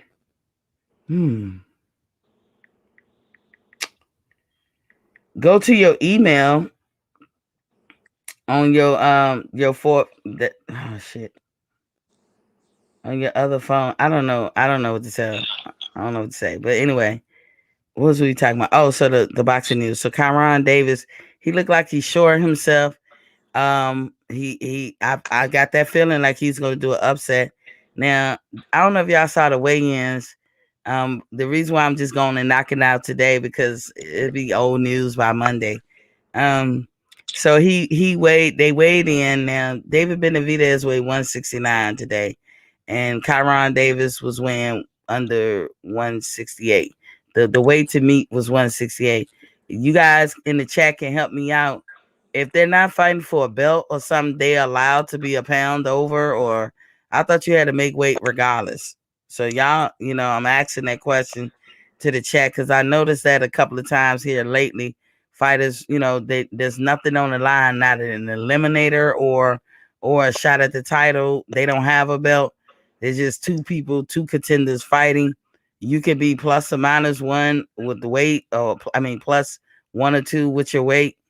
I didn't know that. But anyway, David Benavidez came in at 169. We know the weight is 168. And I told you I got a sneaky feeling that Kyron is gonna put on the show. He might upset some things, change the narrative and all that, but that remains to be seen. But if there's anybody who can break your will, because Kyron is saying you ain't breaking my will, I'm coming to win. He's a man of few words, but you can tell he mean what he say and he say what he mean. But if anybody that can break his will, it will be David. So I'm gonna tell everybody who's looking at Grown Woman Talk tonight, y'all make sure y'all look at that fight this weekend. Mm-hmm. So, and David's attitude is in chill mode. They try to get him to go in on Uzcategui. He fell back. See, like I said, I'm very observant. He didn't go hard in the paint about Uzcategui because we know David lost his belt for that sugar. I started to say the word. You know what I mean when I say sugar, Lisa? Think of a drug that look like sugar. Oh, okay. Copy that. Yeah. So he won't go in like he wanted to because he's guilty himself of in the past taking that sugar. So deliver. Okay, yeah, her thing is failing. He said, yayo. You say I should say yayo. The yayo. Nah, yeah, he didn't want to go into that because then he would look crazy because you open the door to say, well, wait a minute, dude. What about yo? Butter, if you listening through the Facebook, it's some reason when I try to email you, that email is not working. So you're gonna have to give me another email, text me another email, and I can send it to that another Gmail if you have one, or you actually got to come into the live broadcast through YouTube, not Facebook, because I can't do nothing from over there. And I know Butter keeps saying, yeah, you can, but you cannot. I am using StreamYard, and you have to come through this platform to get into the chat. So, and the link is right there. Right when you come in the chat, you'll see it. Yes. And then you just click it and you voila, we cooking with grease. On the side note, I know it's not really relevant. I'm not sure, Lisa. I know it's not really relevant, but I love Kyron's hair. Now I know y'all can be like, Miss T, what does his hair got to do with it? It's the optics. Everybody's visual. I spent a lot of time looking at this man's hair. He has beautiful hair. Mm-hmm. Beautiful black man hair. Beautiful. I thought it was beautiful.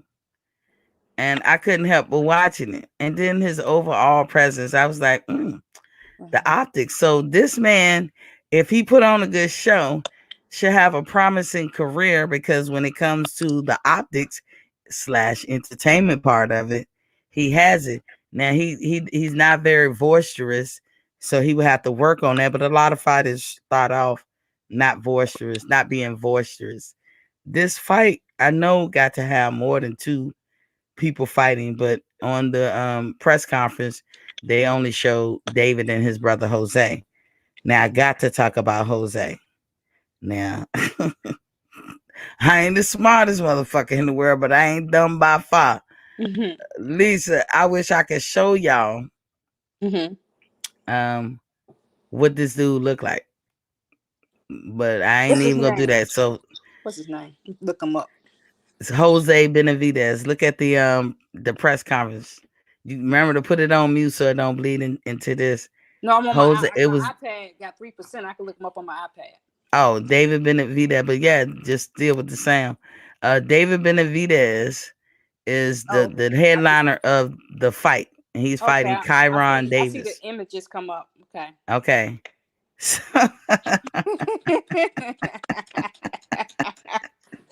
Okay, I got ESPN. The most avoided fighter, David Benavidez, just wants a big fight. Okay, that's the ESPN. He said David Benavidez versus Kyron Davis. Okay, all right, got it. Heck of butter. Okay. Hold tight, butter. Hold tight. So we cooking something right now. Okay. Thank God you got it. Let me read this CBS. Let me catch up on this real quick. All right. Okay. All right. So he's 24. He's 24-0. 21 net KOs. All right. Decent. Okay. All right. Looking at this little what's this called? What is it called? His record. Yeah. Okay. All right. He's strong, heavy-handed fighter. May well have already scored a fight with Canelo had he been able to stay out of his own way. Is that true?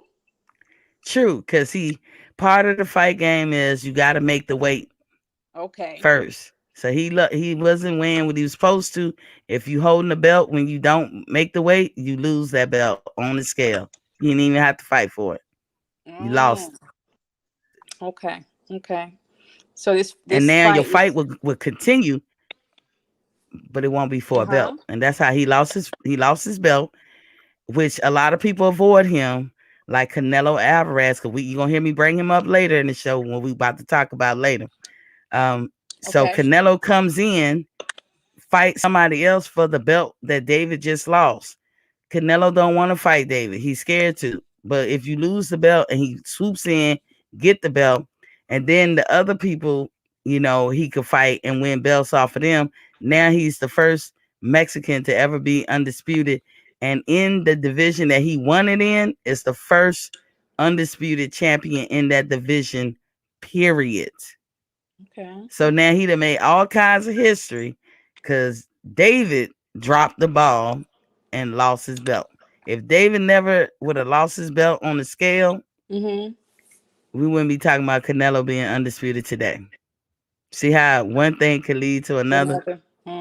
But I was telling you, look at the press conference.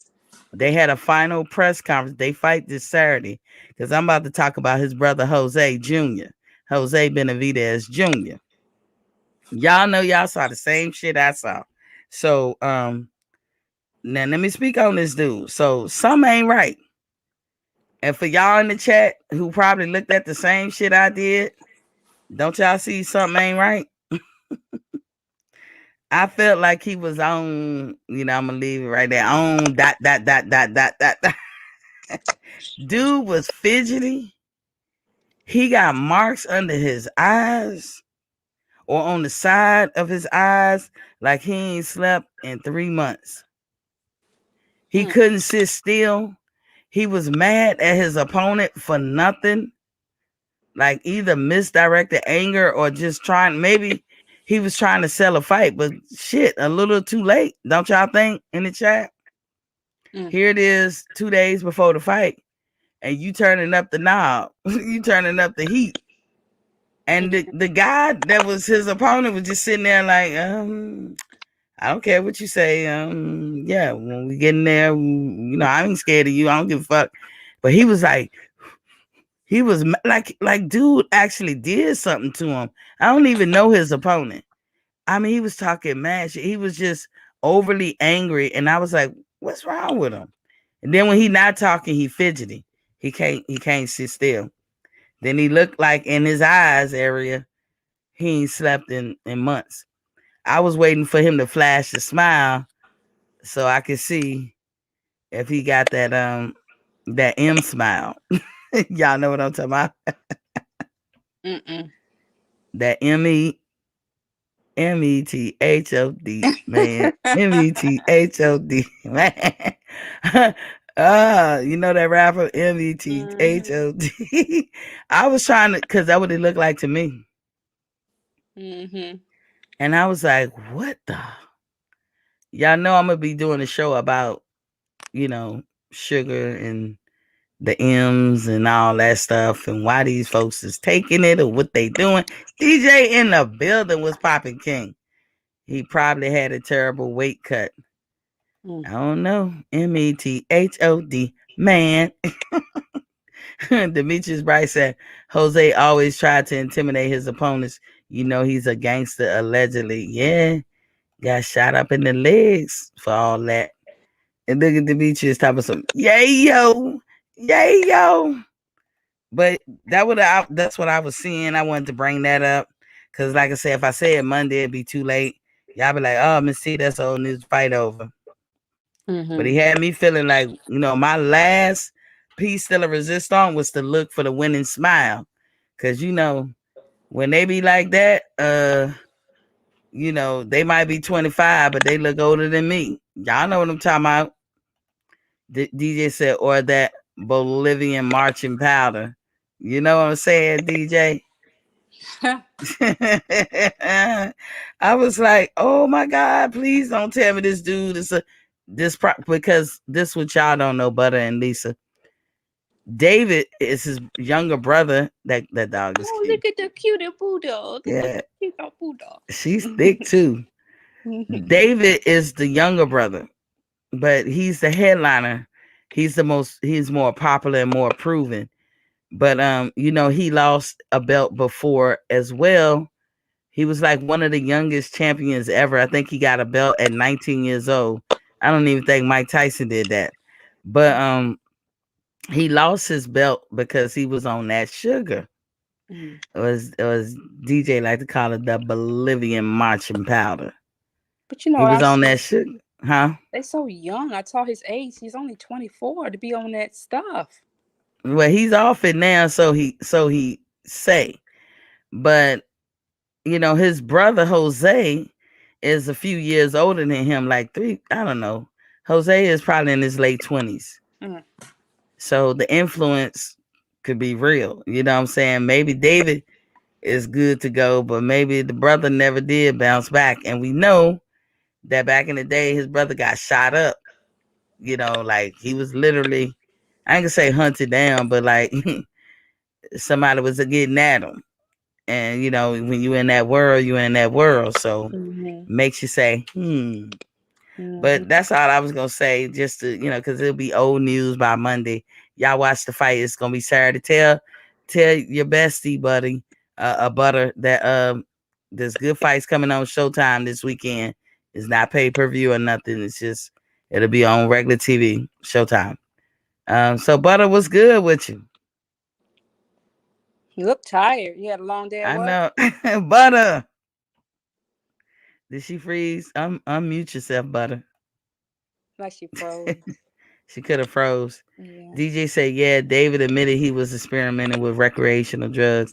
What's up, Butter? Did you hear me say, make sure you tell your I was answering, but it didn't say anything. I basically was like, just getting off of work, tired. I've been at work since 9.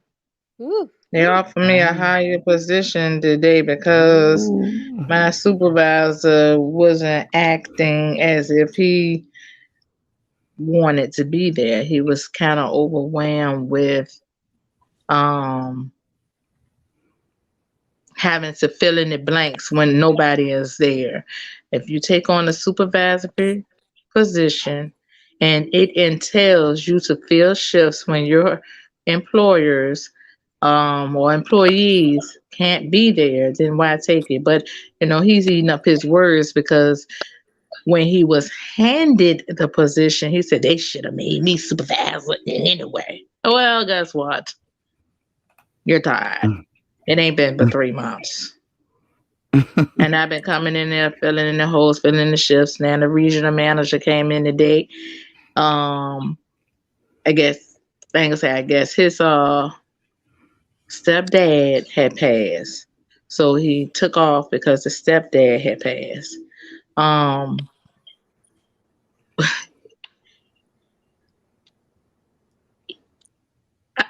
stuck because he keeps saying, I don't want to be here. I don't want to, I'm tired. This is overwhelming. You knew this when our other supervisor was doing this work, when you couldn't come in and you were calling off and you were coming in late as the DSP there. So now you're in the supervisor position, you're feeling the pain that she did, but she brought her baby to work. So she was super. That's why I call her super, and I always gave her stuff because she was a trooper. So the regional manager came in, and how I was handling everything. I told her, I said, I need you to come in at 1 o'clock because I had an appointment prior to me coming here. So she came in for me. I'm in the dentist, in the seat at the dentist. She literally called me and said, oh, such and such is having a seizure. What do I do? And you're the regional manager over top of my manager? You're asking me? We had books on the clients there. So therefore, you got to read all protocols. So I had to tell her everything from the seat of from the chair at the dentist office. So when I came in, a couple of clients was acting unaccordingly, and they were doing all the things that they do whenever a new staff come in.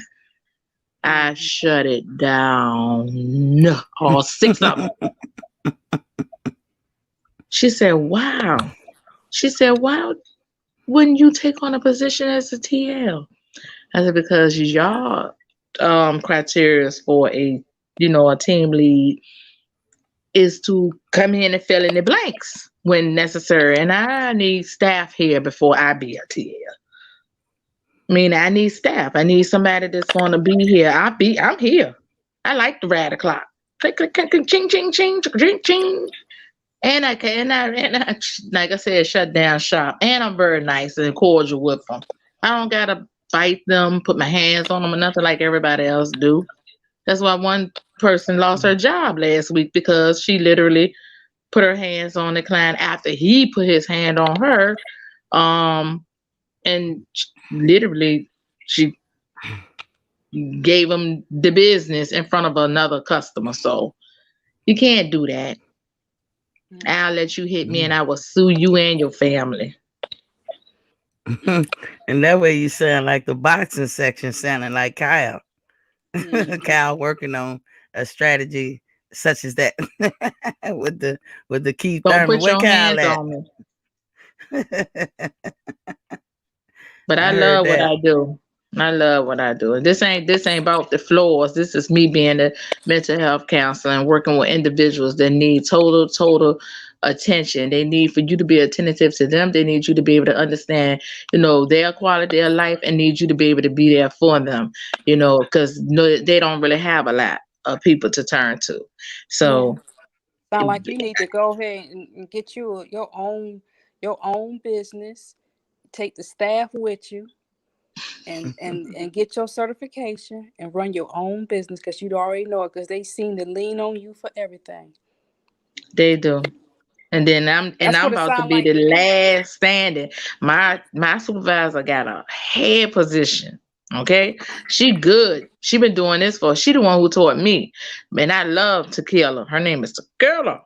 And and her, what is her god sister? She was there and she knew all of the work, but like I said, nobody should be putting their hands on you.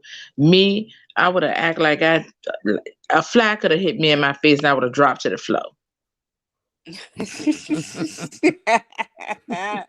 Some people, you got the character to do that job. It takes a special kind of person to be able to do that job, to work with it, because I've seen Butter client sometimes when I'm talking to her, and I'm like, I be shaking my head like, I don't know how you do it. I don't know how you do it, because I ain't that special. Like I can't. I be like, what? Like I All you always gotta tell a use story. is Mama Tastics. Mama Yes, got all this stuff. All of this is Cynthia Teasy. Ah, you told her whole name. Ah. Yeah, Shoot, she with do. soup. Like I remember a story when um my sister Butter here, she raised our little sister Kwani, right? So Kwani and Butter's son is like about like a year and a half, kind of like a age difference like me and Butter. Almost 2 years apart. But Butter's son was a baby. But he was old enough to sit up in the chair and eat oatmeal and all that. And he was he wasn't trying to be funny with not eating, but Juani would not eat that whole morning. And me and my mom had been up like all morning trying to make this girl eat. And she was like, I'm not eating. But then when Butter's son got up, and we started fixing the food for him, his oatmeal and his apricots or whatever it is we was feeding him. All like we struggling for hours. Butter comes up the hall real quick and say, what's going on? We say, she won't eat. So Butter looked at Kwani and said, hurry up and eat so her son could get some. When I tell you, she threw down on her food. And I was sitting there like, that don't even logically make sense. It don't. Champion High in the building. Salute King. Says salute Miss T. My brothers, sisters in the chat and panel. She said, hurry up so her son could get some. And my little sister was like, and I absolutely still use some of those techniques at work. And I think it's just me. Mm-hmm. I think it's just me because one of the individuals because we taught to say other words other than calling them like,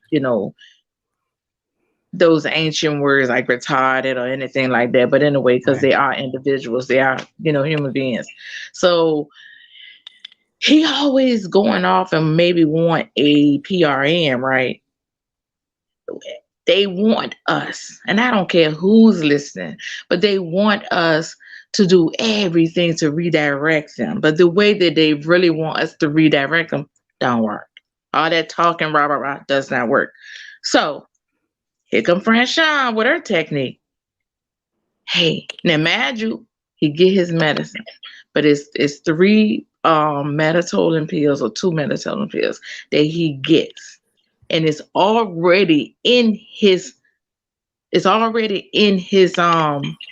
prescription. This is what he get. So I have to let him.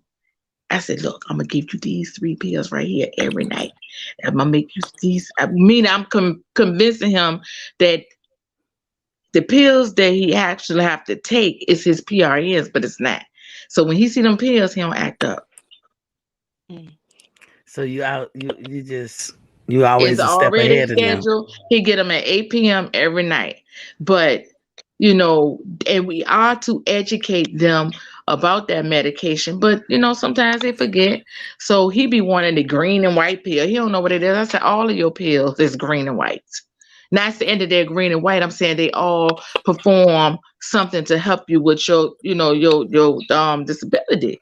So everything is to get him, help him focus better, help him maintain himself, XYZ. But so he'd be like, I need a PRN because I feel like my heart about to come out my chest and like all of this stuff. I said, calm it down, stop it. So I'd be like, we say, Lisa, but I be telling him, I be like, calm it down. That's not. I said, how old are you? And he'll tell me his age. I said, say it like you mean it. And he'll say his age. He said, Miss Fran, I'm 59 years old. I said, say it like a man. He said, I'm 59 years old, Miss Fran. I said, you don't what? I do not cry. I'm a man. I said, exactly. I said, stop that mess. I be more personable with them. What I hear you saying is you just being you. You not, you don't, and that don't take no degree. That don't take, nobody's book. You just being your natural self. You treating them like human And he beings. tell me he love me every day. He be like, I love you, Miss Fran. And I give them what they, I help them with what they like, because when the other persons come in, they're always making them upset. And for me to have to come in there at 3, they always say, because, such and such a maybe. I say, look, I ain't got nothing to do with what happened on the other shift. You know how I operate on my shift. All I want you to do is be able to maintain yourself, keep yourself under control so that we can have a good night. I got to get this dinner together. I got to get your medicine together. I got to do my charting. I got to do everything as the 6 of y'all. So I have to do what I got to do, okay? You ain't treating them like a science project. You treating them like, listen, we're going to work together and we're going to get this done. And they not I took them all on a van ride. I'll be driving more than goddamn 3 people would be. I took all of them would be. I said, I don't do this. I'm not a bus driver. But we do have a vehicle for them. But like as I'm saying, I'm not trying to, broadcast any one of them like that. But each one of them, I have a special, like place in my heart for them, because they have to go. They go home on weekends or just holidays. And picture if any one of us had children that are, intellectually challenged. Whereas though we had to put them in a, somewhere in a group home. I don't know how I can. I think they'll be mad at me, because they'll be like, well, Miss Teaser, why are you up here today? Because I need to make sure that she getting her medicine or he getting her medicine on time. And I would like to spend time. I used to sit in school with Quan and Louie and Diamond. I used to go and sit in their class with them. Yes, she did. I used to sit in the class. Go to school, Quan ain't like that. What'd you say, Lisa? I didn't say nothing. Nice. I was just gonna say, like, it really, I'm gonna echo what Lisa said. Like, that's your character. You're treating them like regular folks. You making them feel like they're in the world and they're not excluded or ostracized. And that's the best thing that you should be able to do with people who are intellectually challenged. We all got family members that have to deal with that, and you hope that they be treating them well, or they're getting treated well in these type of environments, because they put them in group homes. But the bad thing is, my advice to people who work in these places, if that's not what you want to do, get out. I say that about people in the drive-thru. Obviously, little girl, you don't want to be here. If you don't want to be at McDonald's, Burger King hire. Sometimes they don't want to be there. Like, I could go in the Subway. I don't know if y'all ever experienced it. This shit used to piss me off, because I did it Subway. The other day at McDonald's. They have it where, so when you go into McDonald's, excuse me for intercepting, but I had to say this because that lady pissed me off. They have a I guess I'm gonna call it a big ass iPad. I don't know, but whatever the food is on it. So you got the person at the cashier, but they want you to go to this big bulletin board thing and press all your stuff. So I needed assistance with it, because when I was trying to cash out, it was asking me some other stuff. I said, well, I wouldn't have known that it meant that for me to, continue on. And so she coming up there with her ghetto ass down there south side at the bottom. How about, is this what you want? Is this what I looked? I had to ask her, is that what you want? Is this where you want to be at? You asked me, is this what I want? I know I'm hungry. Do you want to work here? Look, my story is, I know all of us got a story, because my story is, I'm going to the Subway. Subway closed at 10 last time I checked. Well, it used to. I ain't been to Subway in a while at night. But I go in there probably around 8 o'clock, 7:45, something like that. And I'm like, and I know people get mad because you know the menu by now. You be like, and I was like, can I get a meatball sub? This hooker said we ain't got no meatballs. I made that tonight. We ain't got no meatballs. She said we ain't got no meatball. I said, this line as. She said, I'm done. She said, I'm through for the night.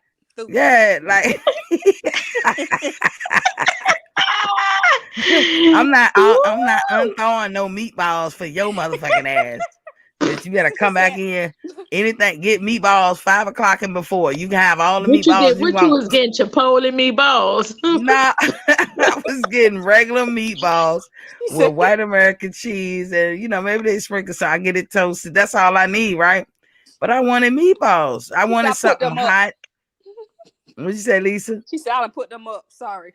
She like, girl, we just a clean down that station, and you coming in here, Johnny come lately, thinking we about to open this station back up. We ain't got no meatball. And she said it with a straight face, and I was like, bitch, if I was white and you ain't know if I was working for the company, because sometimes they send out people that work for the franchise, just check. You never know. And or people who own that particular store. So, but I feel like if I was white, she would have broke out the meatballs. But because I'm Negro and she Negro, that's how she was acting. Because in my whole head, I'm cursing this bitch out. Well, what the fuck do you got? Like, this is what I'm saying. I ain't said a word, but I had that smile, like, bitch, And she was a black girl, and I'm not saying every black girl is like this. But I swear, if any listening, y'all need to know that y'all come off like y'all don't want to work there. And if you don't want to work there, please seek life elsewhere. But leave the attitude. But they get paid good money though. Honestly, they are now. I don't know. Their minimum wages is. I'm bad. I'm hating for real. Their minimum wages is almost like $15-16. That's a lot. That's why people going to flip them burgers regularly now. I mean, you can. I ain't gonna say it's ideal, but if I worked at McDonald's before, I worked at a Popeyes, I worked at a Taco Bell. I mean, hell, I had an elevator to know if I was gonna be sociable to the public. So that's why I ended up in working at I ain't gonna say it's independent living because I did that also, but working in group homes. I mean, it is what it is. But look, tell them about when you worked at Popeyes. All of us had to come up. I can't tell that. They probably closed. Is it still existing? Is it still in existence? Did you work there before? I didn't. That was you and your home girl. And I was rich every night. Lisa. I could tell about my come up because it's closed down now. So I used to work at Morrison's cafeteria. Yeah. And so they used to have me, doing some cashier. Sometimes they had me doing cashier. Sometimes they had me busting tables. Sometimes they had me on the line.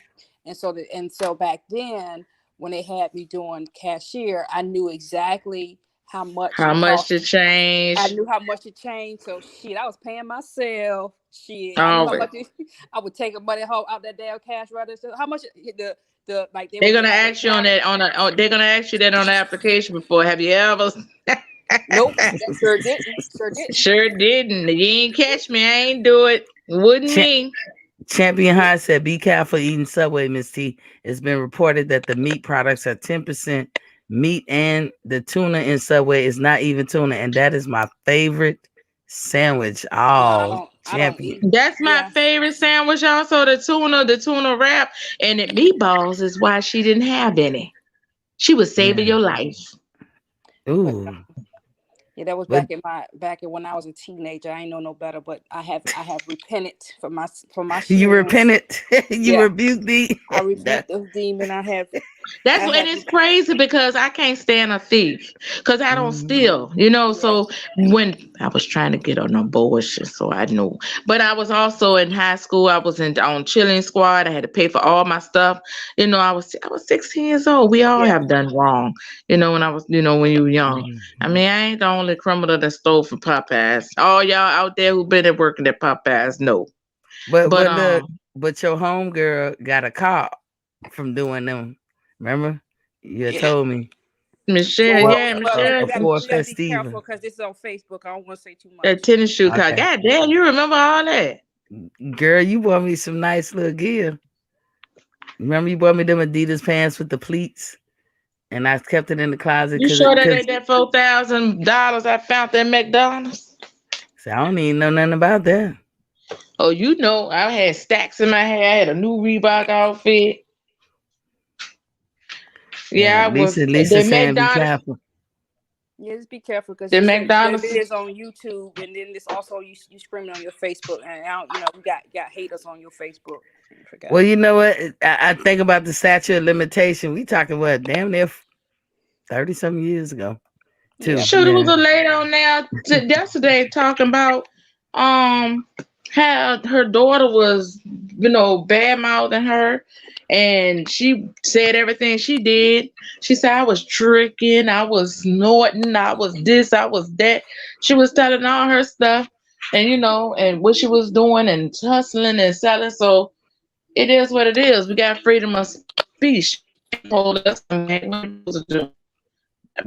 That your franchise shut down is old. We're old. What's going on? Yeah. How they know we ain't just talking for real, for real? They don't know. Champion Heart said, Edmonds T, I know Subway used to be my favorite also.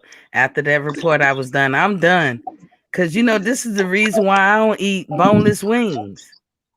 Because I don't know what the fuck you eating. Like, you know, you could be eating rat or you could be eating. Look, I don't do that. Like, you know, but I know, you know, we on our thing now. I really don't be eating meat as it is anymore. You sound like Taylor. Like she yesterday I had to go down and take her grocery shopping. And of course, you know, I'm only there to pay. Right. So we go to the commissary. She picking up quinoa. You know, she picking up the most expensive eggs. I'm like, okay, oh, really, quinoa? Do you even know how to cook this stuff? Quinoa. You know, she picking up all this plant-based food now. Talking about she health conscious. Man, we had maybe about 20 items in the cart. That stuff come out to $150. Hot. So you know, you want to be health conscious, but it's gonna cost you to be health conscious because that stuff is expensive. Your background, but we can hear whatever TV that. Oh shoot! I'm sorry. Yeah. I came back here to get the charger, and you can hear the TV. Right quick, what you said about the what's coming on? Oh, what we gonna talk about? So look, I'm kind of keeping it with the theme of boxing, no, but I know you ladies don't. Oh, you told me to tell my best or something. Showtime. On Showtime, if y'all got that channel, they're gonna be showing David Benavidez fight this weekend. You don't have to pay-per-view or nothing like that. So I have every channel. Yeah. Yeah, okay. I gotta get that box you was talking about too. I know somebody was trying to give it to me, but I was like, I gotta get it for myself, you know. It's not a box, it's just what it is a Fire Stick that I have, and it costs it's a program that's loaded on the Fire Stick, and the program is called Apollo Group TV. And so you get every pay-per-view, anytime Showtime or any network has a pay-per-view, you will get it. You ain't got to pay for nothing. You get every premium channel, you know, that's known. You get every channel, and it's $156 a year.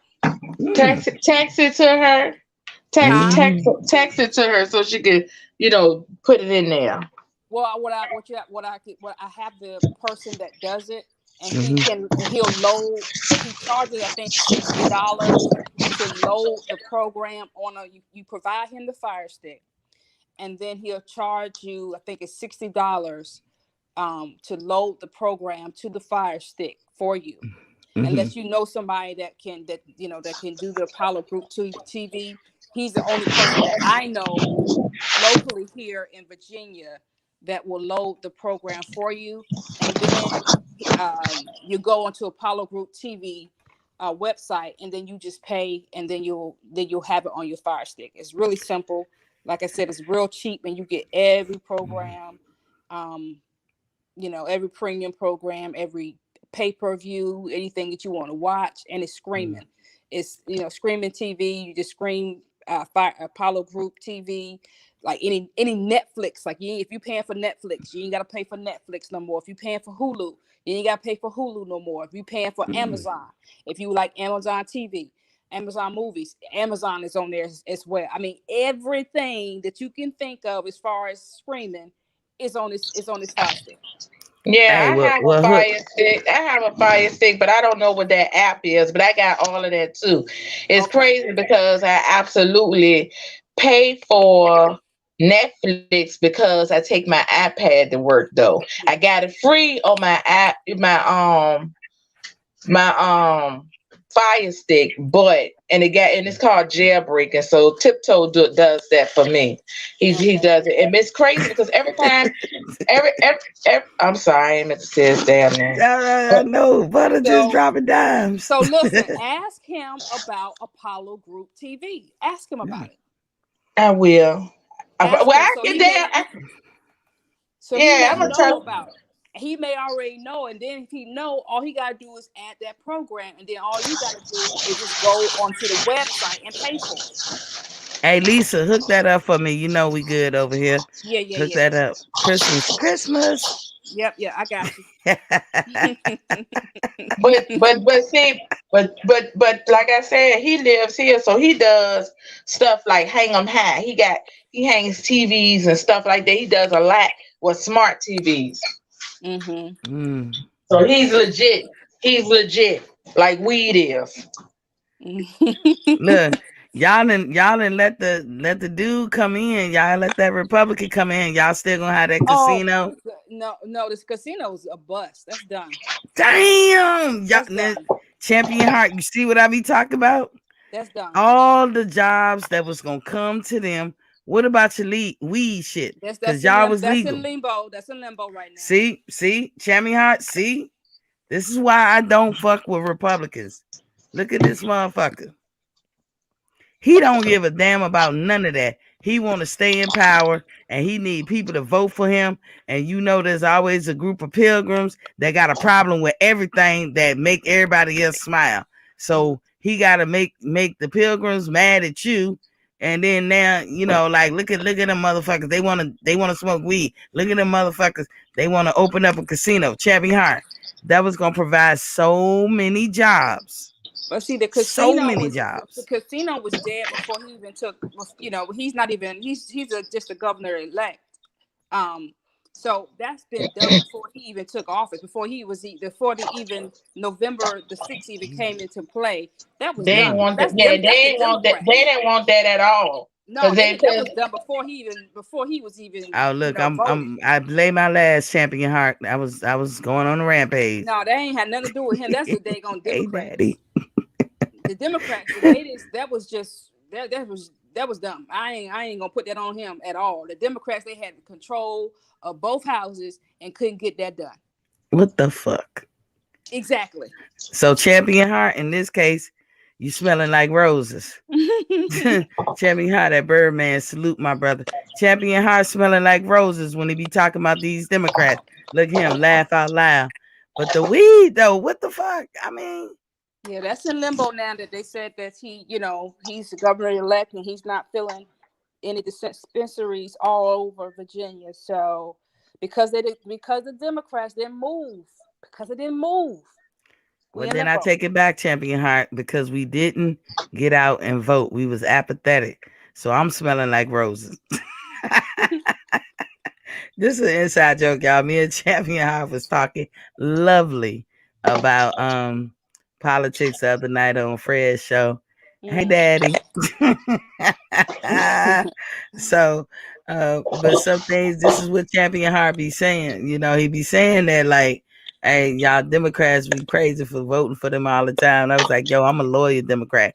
I can't swing. You can't get my vote just cause you black, just cause you're a woman. You gotta earn that shit. You gotta mean something. I follow your intent. But you know, yeah, y'all dropped the ball. Well, I couldn't vote because I was at work, and I'm mad. Early. I know, but we ain't gonna let you get no excuse on this one. Yeah, I always vote every year, every, and it was too much. I was there from 11 to 7, Nobody came in, and I was there from 7 to 7, so I couldn't vote at all. That day, like me and Lee said, it could have been early. And I he ain't know said, about no early vote. Champion High said, it's love, Miss T. You know that. You know I love you, Daddy. So it's all love because politics is, I agree with Champion High. It's one of them areas it's hard to talk about. It's the same thing with religion. Like when I'm at work, I get no conversation unless I'm talking to somebody like minded like me. Only reason because you don't want to snap at your place of business. No. But let me change the subject. Butter, you eating, right? We hear you scraping the bowl, like the sounds in the background. So if you see me mute anybody, just mute me. Okay, no offense. We love Butter over here too. What I would say, and Butter, when you ready to be on mute, just show your face because right now you got your avatar. So let me get into this. So one day we was looking at one of the guys' shows that I watch, Barbershop Conversation. Y'all know it well. And Fred, the host of the show, put up this medical paperwork of one of the fighters, right? And Fred was making a point about some other information in the document. The thing that struck me, y'all, was the fact that this dude labeled himself as white. This was no multiple choice. I could tell the paperwork wasn't even multiple choice. He labeled himself as white. When I tell you, okay, he probably a little darker than Butter, but a little lighter than you, Lisa. Mm-hmm. And he's Mexican, and we know he speaks Spanish. But next to ethnicity, I can't even say the word ethnicity, he put NA, and next to what is it, language, he put NA. When we know he speaks Spanish. But this dude, I mean, if he white, I'm white. His hair is black, cold, shiny. You know how their hair be, which I think is beautiful.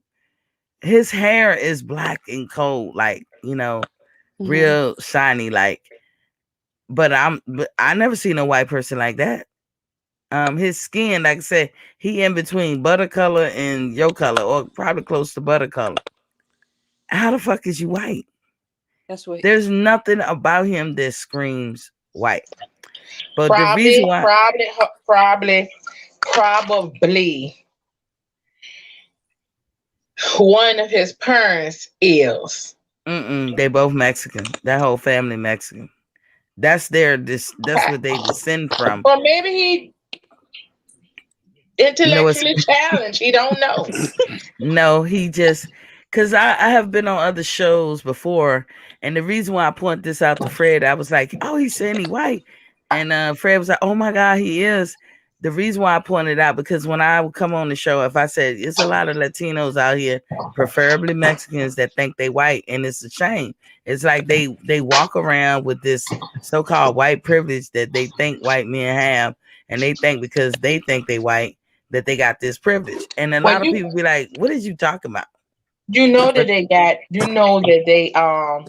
have, like, you know, different languages they speak. So of course, like you said, he speaks Spanish. But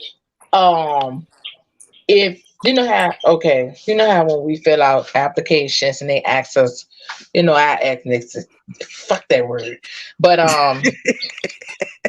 whether we're black or white, and you might, but they don't even say black. They be like 1, 2, or you know, whatever the case may be. And for real, he probably just be being an asshole. He probably just know that he can get a pass by saying that without saying I'm Spanish.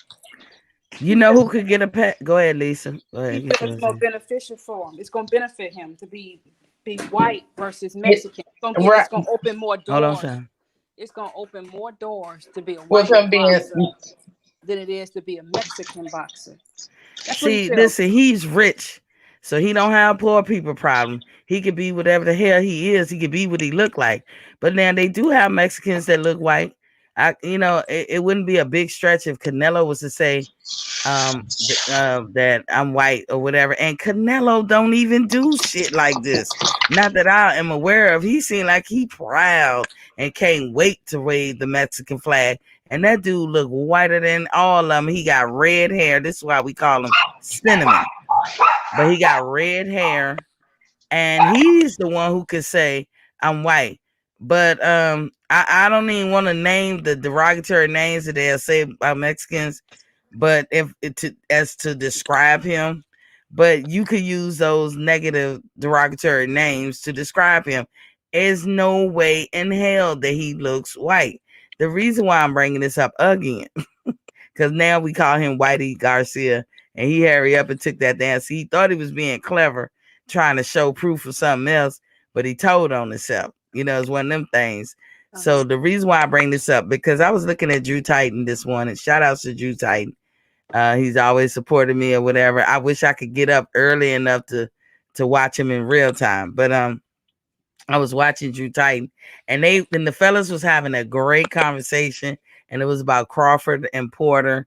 And it was a whole lot of people that was repping Sean versus repping Crawford.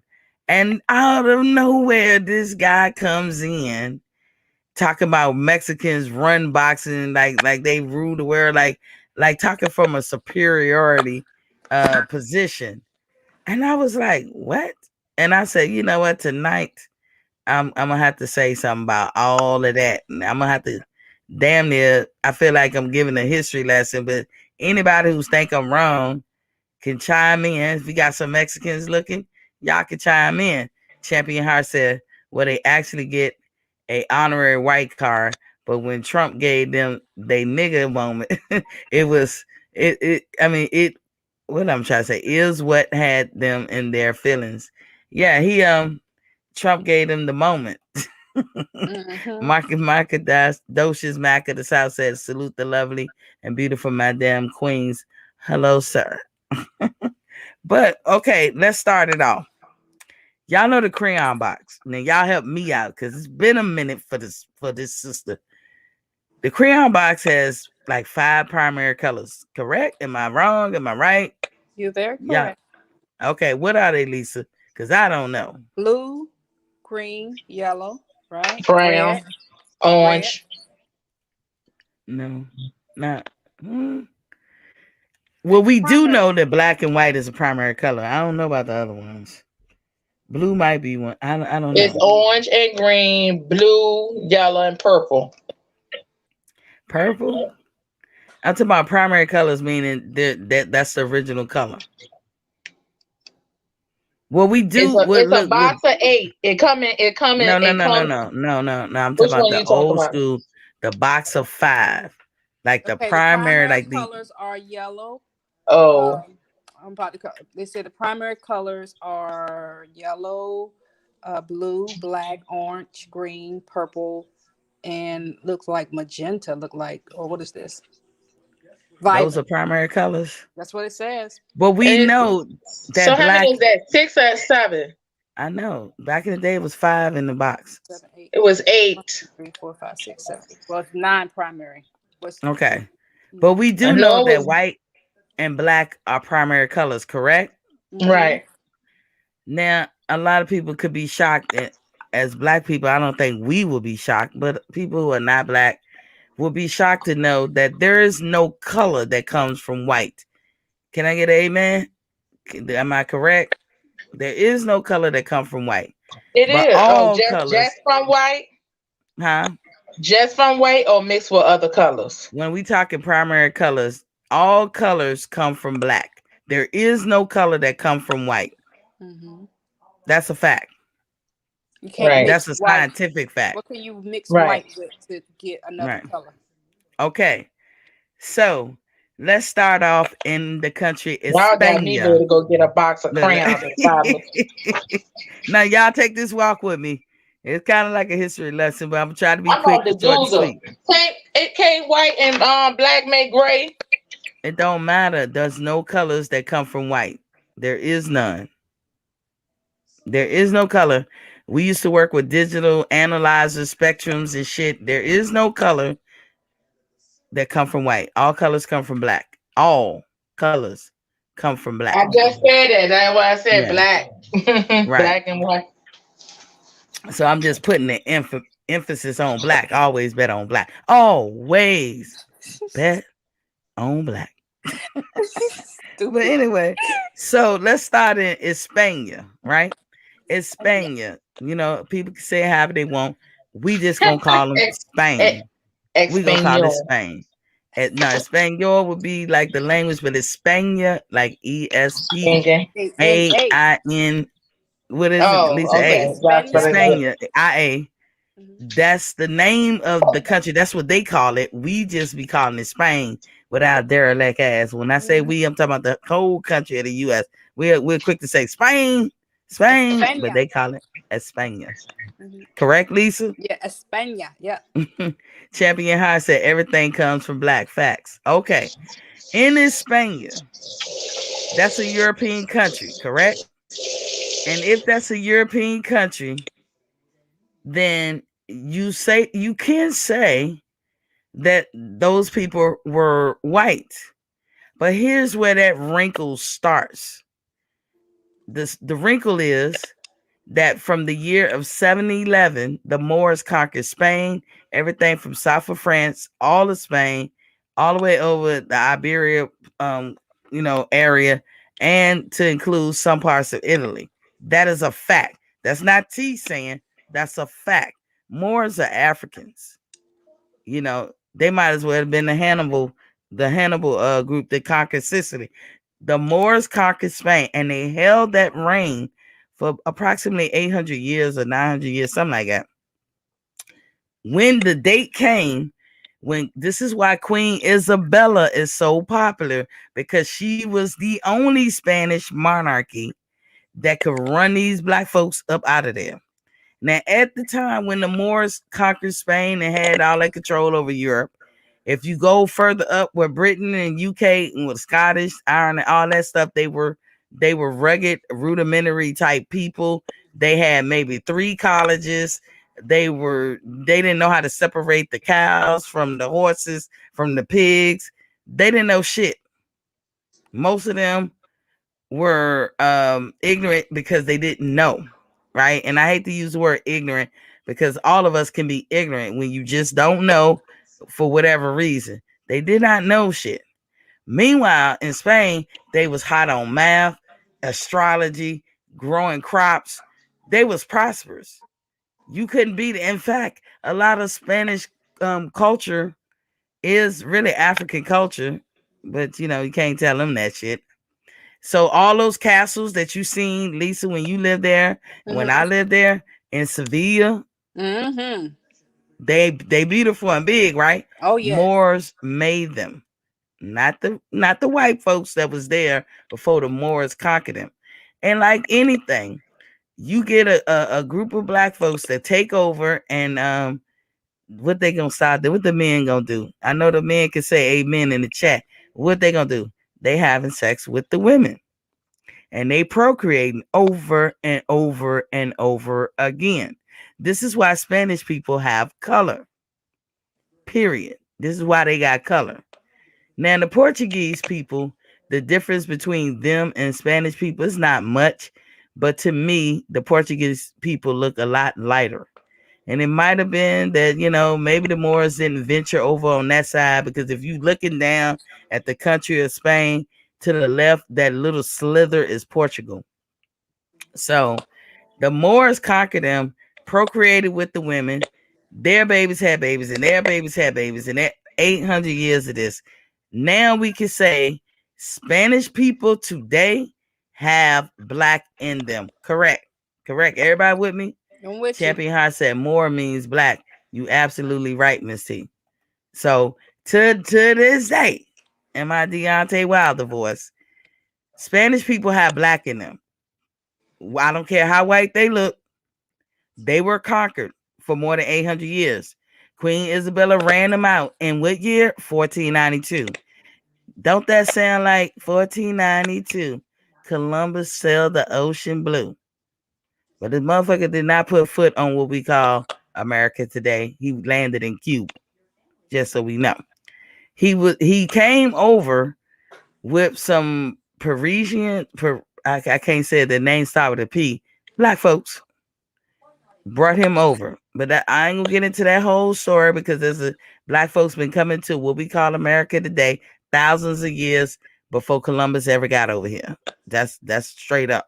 So then, okay, Spain started, or the country of Spain, during the era of encounter because of the Reformation and how their numbers dwindled. When you talking about Catholicism, they weren't searching for the Silk Road or the trading route. They was coming over here looking for more parishioners, like people to join the Catholic faith because they lost ground in Europe. Also where Protestants started, capitalism started, all of that shit during that time, the schisms, Reformation, all that shit weakened the Catholic Church, which was a powerhouse, might as well have been a monarchy or something back in those days. So they muscled their way on over to what we know as Central America today, i.e. Mexico. Portugal did it too. Portugal took over mostly South America, but we're not going to talk about them right now. We call that time era of encounter. And see, this is for the Mexican dude who was, I don't know what another name, but I call it like photobomber or jumping on people's broadcasts. I know Drew going to get him, but I feel like I'm going to get him too because he jumped on there with a superiority complex, and they were not even talking about Canelo, not in the good way, not in the bad way. And he wants to get on there to say Mexicans run boxing, or Mexicans run this. No, y'all don't. So I got to cut you, dog. So when Columbus and them came over 1492, that was shy of the era of encounter, was approximately 1500. So up until the 1500s, North America, Central America, South America, i.e. Americas, were all Indians, what we call Native Americans. They were the indigenous people here. There was no such thing as Mexicans. If you go to Spain today, correct me if I'm wrong, Lisa, because I ain't been in a while. Ain't no motherfucking Mexicans over there, is it? No Mexicans. They're all Spaniards. España. Yep. All España. And they don't really rock with y'all. They don't. They be having problems with people that live down in the south, in the province of Andalusia, versus people who live north of that. I could hear it in your dialect, kind of like how New Yorkers sound to people down south here, but they could tell by the dialect, and they speak more proper Spanish. So now, okay, how do you make a Mexican? Champion Hart says Spanish people deny their black blood. There were actually more slaves in Mexico than in USA. True that, because that's the part I was opening up with. Champion Hart, you read my mind. During an era of encounter, this when slavery started. The Spanish started slavery. To a lot of people might not know that, but they did. And when they started slavery, that's where you get your quadroons, mulattoes, and all these different names, negative names that we say about mixed black folks and this, that, and the other. It was always about style. They still European. So they have like a mercantile way of governing, like economic wise. That's where the Spanish Inquisition was born out of, or maybe that went on before they even came over. The Spanish was something else. But I want to say in the grand scheme of things of slavery, halfway through it, the Spanish was like, this is fucked up. We can't do this. We can't do this. So they outlawed it, right? By that time, you had white Europeans from Britain who didn't get a stronghold in Central America, which is like Mexico area and all that, and further down, and the Caribbean. They didn't get their foothold in there. All they had was America, what we call America today, the East Coast, which was considered substandard land back then. So the UK was like, okay, we're going to pick up where the Spanish left off, like, as far as, dealing with slaves and this, that, and the other. What we going to do is we going to put our woman on the pedestal and nobody can touch her but us. But we can fuck everybody else. So now let's get to the Mexican part. So Mexicans, There was no such thing as a Mexican until 1500. There was always a such thing as a white person. There was damn sure always a such thing as black people. As somebody did a study, probably started when I was like a child, for like 30, 40 years, and they found out that no matter who they did the study of their mitochondria, which you could track your mother's side from that, it always came back to the same 5 women in Africa. So everybody comes from Africa, come from a black woman's womb, pretty much. So Mexican, if there was no such thing as y'all until roughly 1500, let's see what makes a Mexican.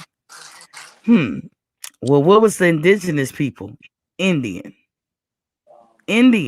Apaches, or whatever. Indian, right? Mixed with Spaniards, which we already just discussed. They got mixture of more in them. So the nigga is already present with the Spanish. The guy with the blonde hair, blue eye, he already got nigga in him from the Moor situation. So now he over here in Central America messing with these Indians. But it don't stop there. Then it's you got another the word slaves. you can use. What? Nigga, Look, let me cook. I'm gonna mute you. Let me cook. So when you come over here, so the Spanish got their blacks in them from the Moors, and the Mexicans, what makes a Mexican is a Spanish, an Indian, and a black person. That's what make y'all.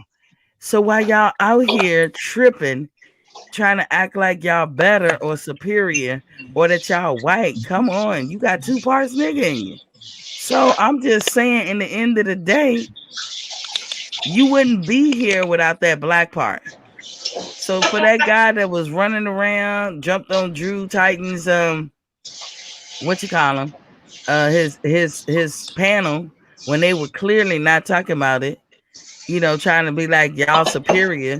This is why Whitey Garcia seems funny to me, because you got so much black in you, it probably make you cry at night. You can't escape it. There is no Mexican without black folks or Indians or Spanish. And by times the Spanish got over here to make the Mexicans, they had black in them. So I need a Mexican to tell me, what is y'all talking about?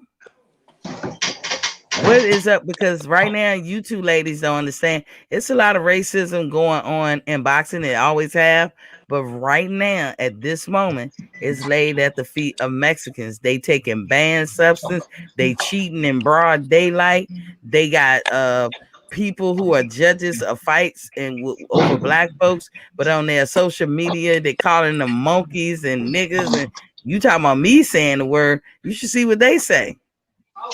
And they can't wait to get in somebody's chat and say in mouth off. So I'm just tripping because once again, y'all sitting up here thinking you something that you're not when you got 2 parts nigga in you. Champion Hart says Spanish people denied their black blood. There were actually more slaves in Mexico than in the USA. Yep. Cactus Jack said, how you know? Because I know. What you mean how I know? Man, I'm gonna fall back because I'm like, you said how I know. Let me get it together.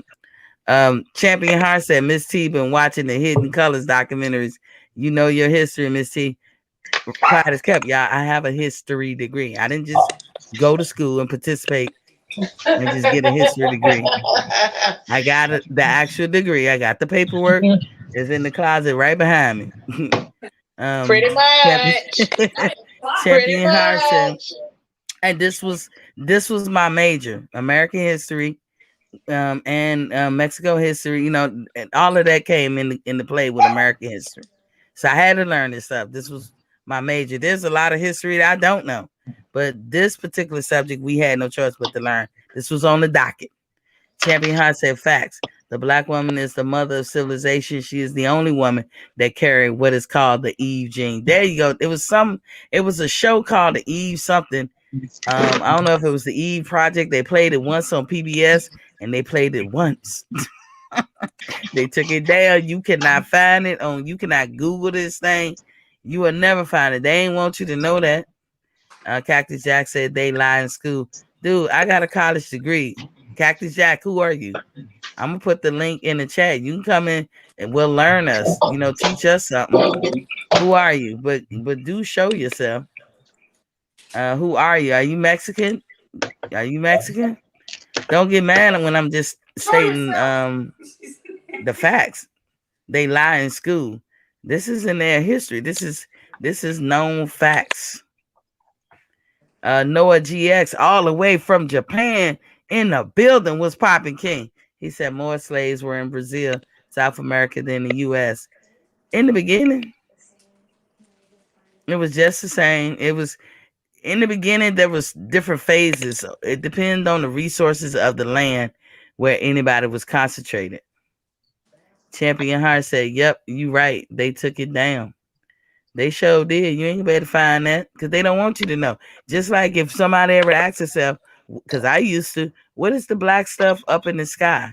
I see the stars, but what is the black stuff? Because that seems like it's everywhere. Easy answer is melanin. But see, if you knew how important that your blackness was, you would start thinking you was important, wouldn't you? That's why they ain't gonna tell you. Cactus Jack said they slaved black people and put them in they schools. Dude, okay, but I didn't go to a slave school. So I'm not understanding.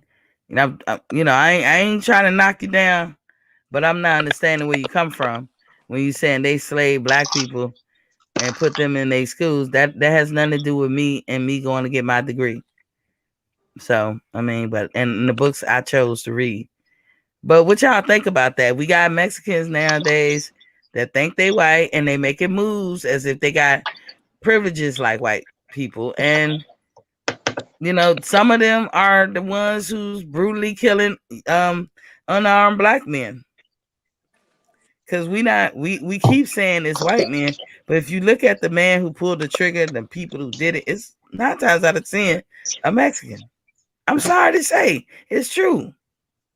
It ain't Puerto Ricans, it ain't Dominicans, it ain't Cubans, it's Mexicans. So why? Lisa, you got something to say about it?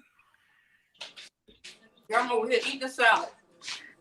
Everybody eating. But I don't know if you could hear what I was saying, but I'm listening.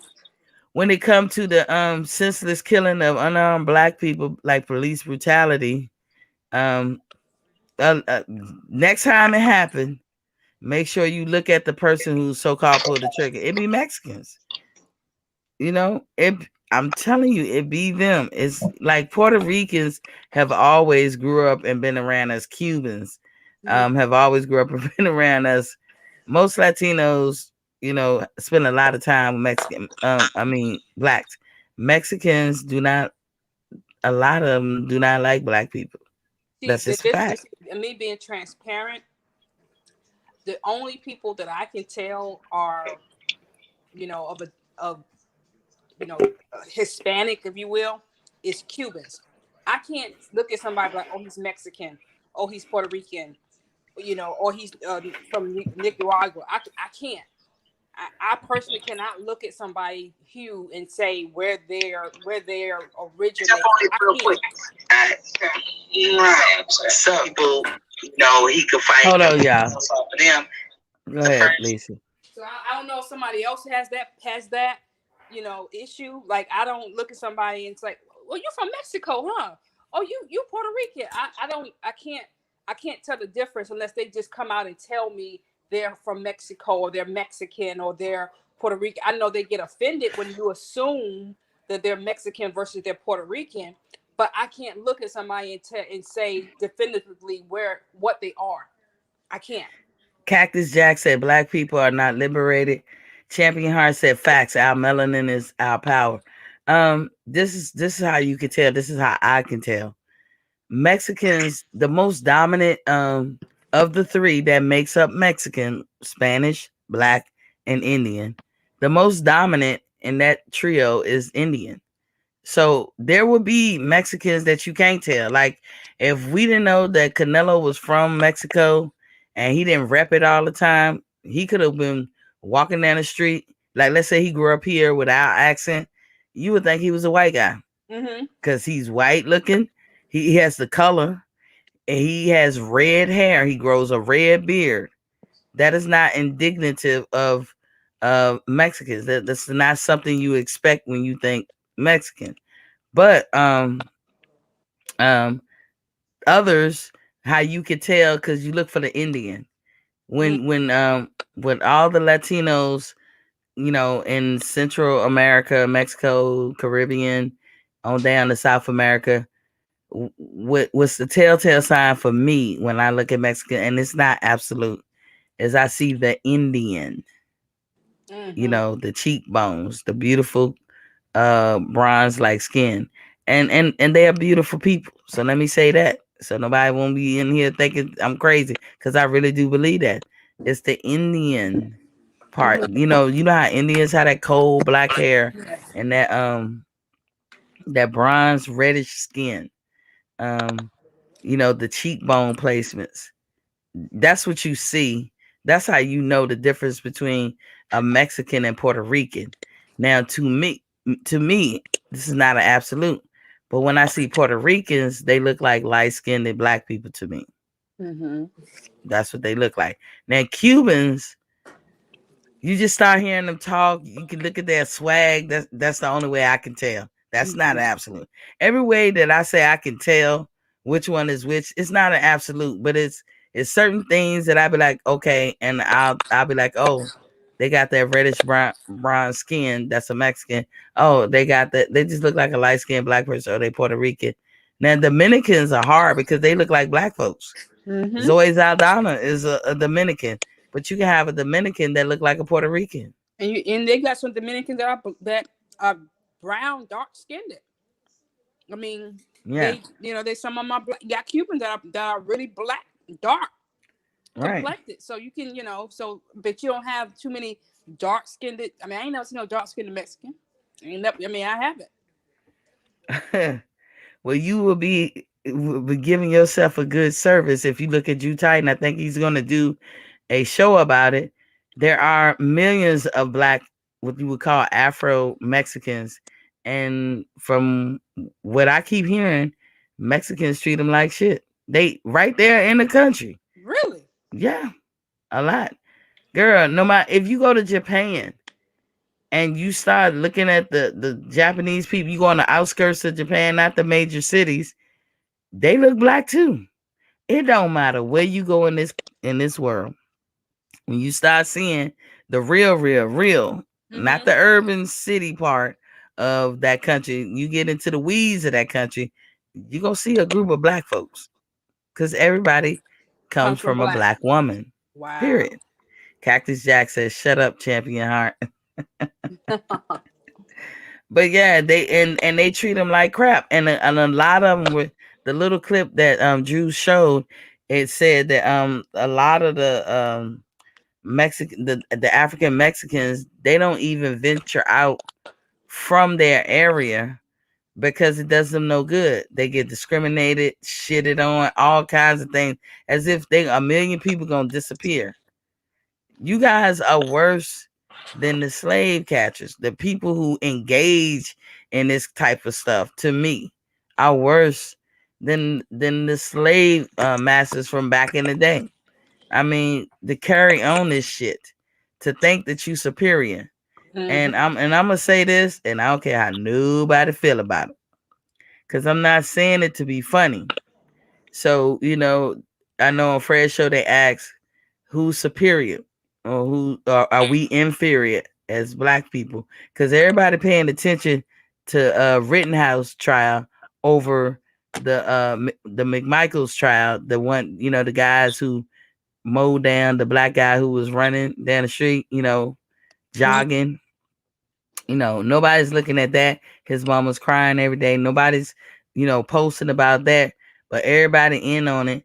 On the Rittenhouse trial, the young boy who crossed state lines and shot at some protesters, I think it was in Minnesota or whatever. Now he's on trial crying. And everybody's saying it seems like the defense is putting on a good show. I haven't looked at either one. And like Fred, I don't really put stuff like that on my social media because it's depressing. But he's right. We should be paying attention to the McMichael's trial and showing some love for Aubrey's mother or whatever. But in the end of the day, this superiority question, this was a hard question to answer. And I ask both of you, do you think that we are inferior as Black people, or do you think that they are just superior, meaning white people? And then throw in on that all them folks that think they white. I mean, I think it's clearly not inferior, just from the simple fact they're trying to erase our history. You know what I mean? That's just a fact. You don't try to erase somebody's history if you feel like we're all on one even keel. People that aren't afraid to hear their own story, they're not intimidated by, yeah, let's go ahead and hear critical race theory, because we ain't got nothing to hide. So no, we're not inferior. They know our history. That's why they're working so hard to try to erase what we represent, what we stand for, what we have built, as you talked about, from the Moors to the, they don't even want to recognize Afro-Mexicans to, the Japanese Black people. I mean, they know the history of what these people are, and how strong these people are. So no, we're not inferior. We are the most strong people that have built nations, and will continue to build nations. So that just speaks for itself. Who is the most superior people from the beginning of time? So your final answer is that you feel like Black people, just by genetics, are superior. Oh, absolutely. Okay, Butter, what do you think? Something that I tell everybody, the same thing with voting. If in fact anyone feels strong about our race and what has been going on for many years, we had Martin Luther King, we had several followers thereafter, but nobody is actually doing much as far as finding out, like their ancestry, to know what's the royalty far as our race. That's what, like, we just here fighting for who took what from whom and what we did first, and how did we got here, and what was blended, who raped who this. But far as finding out actually who we came from and who was our reason, what I'm saying, for going on, instead of just working every day. If you're gonna fight for something, fight for your rights. Yeah, saying who's black, saying who's black, who's white, who's Indian, who's this, who's that. I've been saying this for a long. You got the Indians here trying to find out, where they stand. They have meetings here in Richmond. They have meetings. They have meetings here. I have a friend that's an Indian, and she's mixed, but they kind of have a problem with her mom because she is mixed. So when she's going to the meetings, they don't even want to acknowledge her rights because she's mixed. She mixed with black. How unfortunate. So if they're doing it, my thing is us as black people, far as our children and our legends, for us to be legends and them to be legendary. Well, I mean, what? This is specifically why I address people as kings and queens.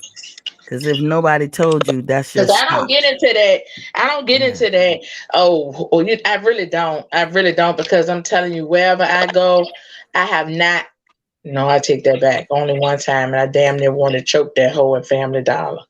But she called me a black bitch, and I knew I was on tape.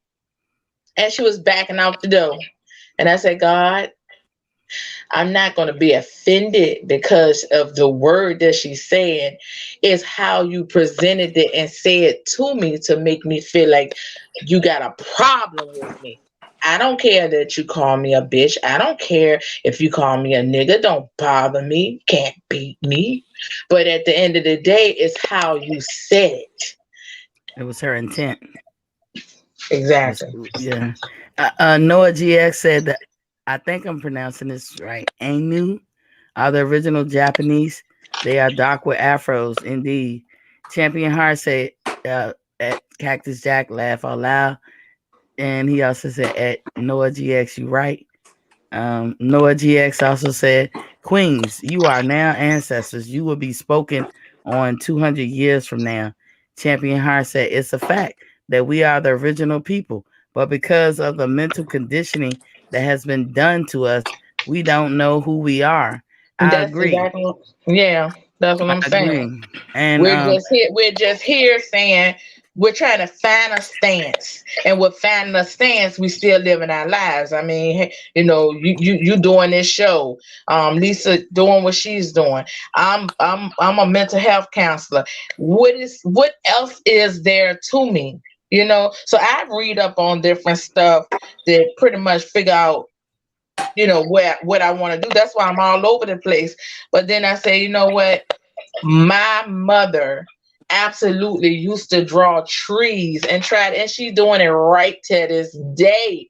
We're creating like family books and stuff like that, and our own little tree, our own little history, our own little everything. And also my mom always try to educate us about our family, like, knowing about your great grandmas. And, my great grandmother was a great grandmother. Mother was the last living of the slaves. And they actually had a plantation down there in North Carolina. Like, there's a lot of stuff that I know or feel that I know, but I don't know enough. Yeah. See, and it to each his own. But I address people as king and queens because I want y'all to feel and know that's the stock that you come from. Whether you was a peasant or whatever, it don't matter. If you was in Egypt, you was, to me, royalty. If you were in Africa, you was royalty. I do not subscribe to this notion of what they want to put out, like that we were nothing. Everything black is negative. And it's like I said, they could have told, or educated us a long time ago and said that I'm sorry, y'all, I'm blazing at the same time, trying not to keep it on film. You see what they say? Royalty, yeah. And on my keychain every day. And so I'm like this, what they want to put out is that they want to show the negative stuff, the peasy hair, or the jacked up teeth, or the fat bellies that they hungry and shit. And I'm gonna tell you, you go to some African countries, you'll be surprised. Just like any other country, you got your good parts, you got your bad parts. And those people are beautiful, but you would never know because that's not what they want to tell you. They didn't educate us what the black stuff was. I've asked that question so many times when I was a kid, like, what is the black part of the sky? I just wanted to know. I didn't know what it was. Nobody ever told me. I get grown and start reading on my own and find out that it's melanin. And as y'all can see, the sky is full of it. If you knew how important that, they call it dark matter, that's what they'll call it. Why don't you just say melanin? Because you know what? Sometimes people will connect a dot and say, you know what? I have melanin in my skin. And this whole galaxy is full of melanin. It must be an important, good thing. You know what I'm saying? Or we don't learn that every organ in your body, even white folks, is covered in melanin. Why? But what we are taught is that melanin is a bad thing. Braids in your hair is cute when you're white or somebody other than black. Lips, people paying money. It's $1 million business to get your lips filled. It's cute on everybody else, but it's not cute on blacks. I be goddamn, I got some cute ass like that. Suckable lips. Shit like that. everything about us got to be negative, and we taking our power back. Like, first of all, you gonna teach what you gonna teach your household. I make sure I tell my daughter whether she listening or not. I tell my son whether he listening or not. So I'm just saying they can be like, oh Lord, here she go. But you will remember that I told you that. So when I come on here, I say, hey Queen. I call everybody Queen, white, black, yellow, purple, but especially to my black brothers and sisters. Hey Queen, hey King, because that's how I see you. And that's how you should carry yourself. Like you come from that. And don't let nobody else tell you differently. Every person of color on this earth came from black people. It wasn't the opposite way around. And there's no hit against people who are not black. It's just saying what you're not gonna do is degrade us. You know, the problem is that I have with white people, and they call it white frailty. Is what you just said. It's a fact. They get so upset about facts. It's a fact that the mother of earth, the mother of everything is from a black woman, but they don't want to hear a fact. Like you're supposed to dance around speaking a fact, and we can't get caught up and get so bent out of shape because they sensitive about you or any person of color speaking and to our children and stating what is real and what is a fact. It is a fact what you're speaking. Everything you stated can be backed up with facts. And they challenged the young man, whoever he was, challenged your credentials because you were stating facts. That's the problem. Yeah, he challenged there, so we clear. He jumped on Drew Titan's show where they had a panel full of men talking about Crawford and Porter, two black fighters that has a fight coming up November 20th. They was having a good little debate. It was a fun show to watch. And they were all getting along. Nobody was hating on the Mexicans or nothing. And he jumped in with his nonsense, changing the whole direction or trying to hijack the whole panel with this superiority complex. You can read that through everything he was saying. And I have to disagree with him. No, Mexicans don't run boxing. All you got is Canelo. And if you're going to throw a Mexican up there to say run boxings, maybe it's that black part of him that got him there. How about that? Because no matter how you look at it, I just told y'all what Spanish people are made of. And then I told you, if you saying y'all claiming them, they don't really claim y'all. They do not claim y'all. Lisa just lived there not too long ago. I lived in Spain twice. Trust me when I tell you, they don't claim no Mexicans. No, they do not. It took them to make y'all. So, but it also took Indians and it took black people to make y'all. Like Noah GX has a great statement here. He said, Queens, we need you. Without you, we do not exist. No you, no me. No you, no we. I'm out. I respect you dearly. I respect you too, King. Champion Hart said, our history does not start with slavery. It don't. And I'm not going to let you keep pushing the narrative. This is why I get upset when people try to do revisionist history. History is written by the victors. It is. The patricians of the world. That's what they used to call them. The highfalutin elite. That's what they used to call them back in the 1800s and before. They were called patricians. And then the proletarians or whatever they call them. That was the everyday regular folks. And so when you read a history book, when you were a kid, you always heard words like crippling. I call them crippling words. Like those Indians, the savages did this, that, and the other. Who was more savage? The person who intentionally came to another country, took their country, gave them blankets with smallpox to kill off the race? Who was more savage? Yeah, exactly. That part. Yeah, that part. So we don't want to have to delve into racist stuff and all that, but they make it about race all the time. We just talking about it because we not gonna let it go, because what you're not gonna do is revise history. None of that consensus writing going down over here. Now, Not with all of us. I'm gonna ask this question. Mm-hmm. Whenever a white person actually address you and they're being very friendly, I mean, like so overly friendly, do you trust them? I would say for me, I trust but verify. So I trust you about as far as I can trust anybody. I don't care what color you are. So this is why I said it, because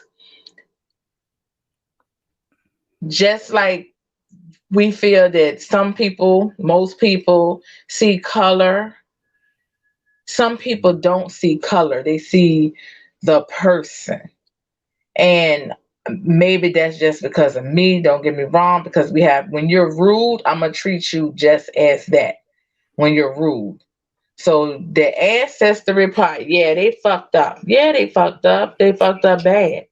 But ain't none of them here living except for the Trumpsters, you know what I'm saying, to pretty much try to corrupt our world.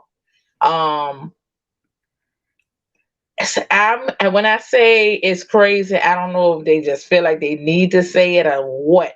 But wherever I'm going, a lot of white people tell me that, I thought I voted for, Trump for a difference in XYZ. I didn't know he was going to get in his seat and be an asshole. Or somebody was talking about the fact that our president now is making us pay out a whole lot of money. Got me looking at my gas tank. I said, for real, the gas did go up. But because the gas never be this high in the wintertime versus any other time. But I end up, like I said, when I'm listening to some people carry on a conversation with me, they're being very friendly. We're having regular conversations.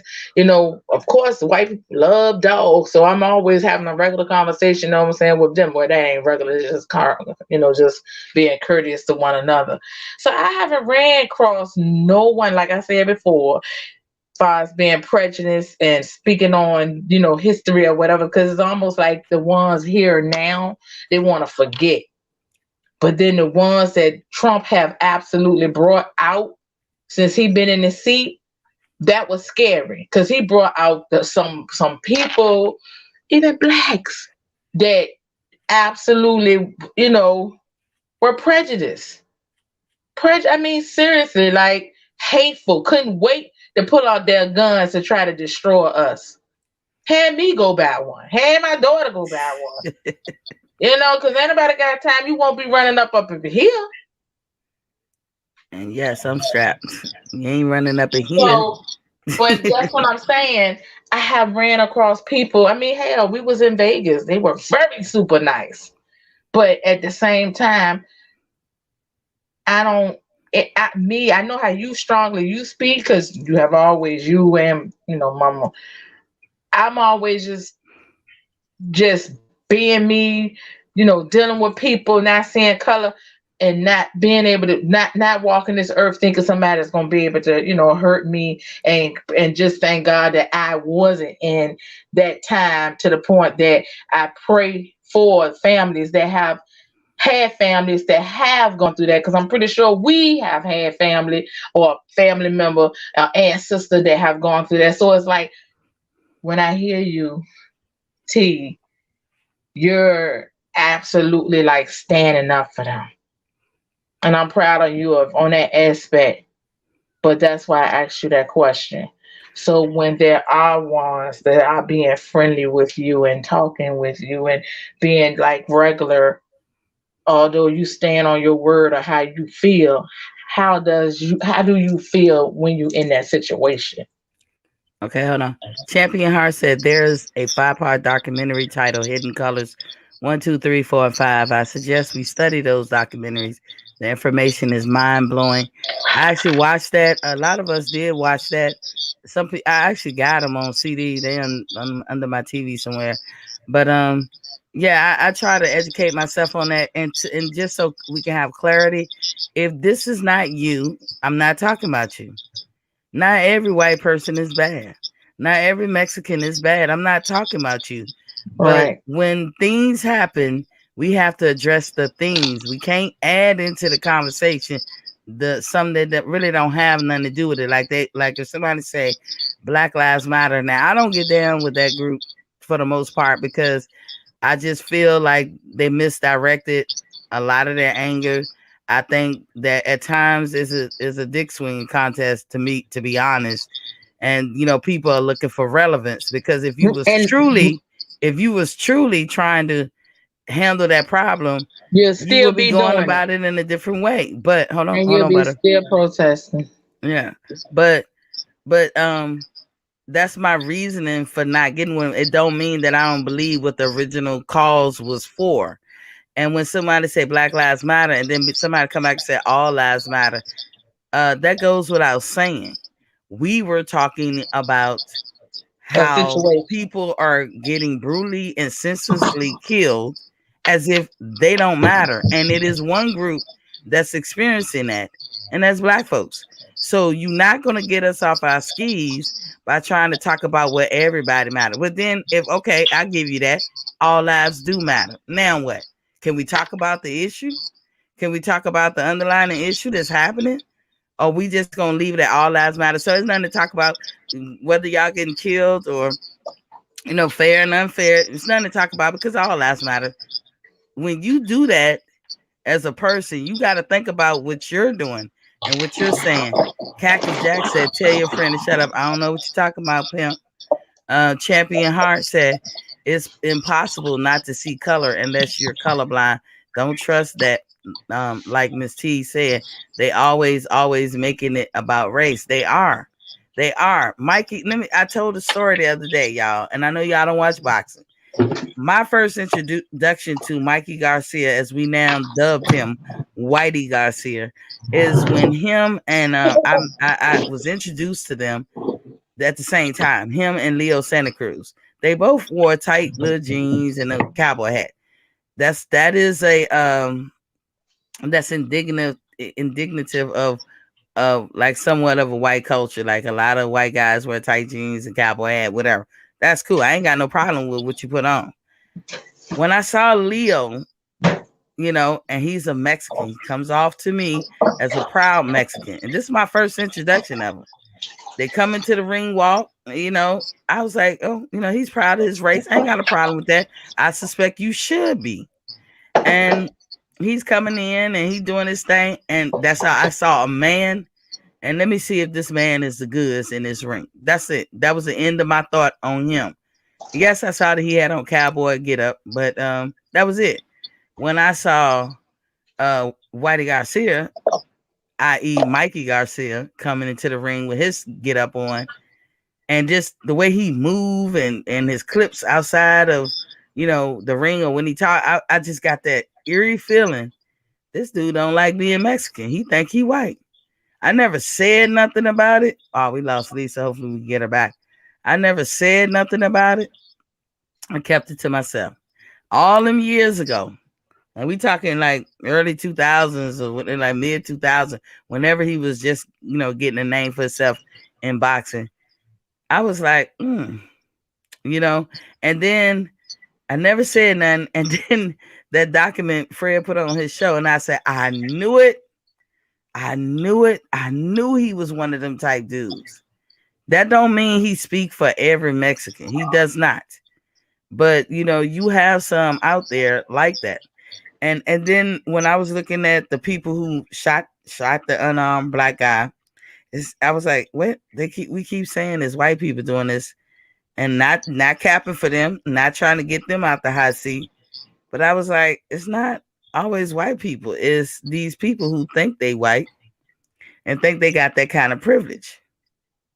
So it's them, and first of all, if you ain't from this country, don't bring that shit over here. That's just how I feel.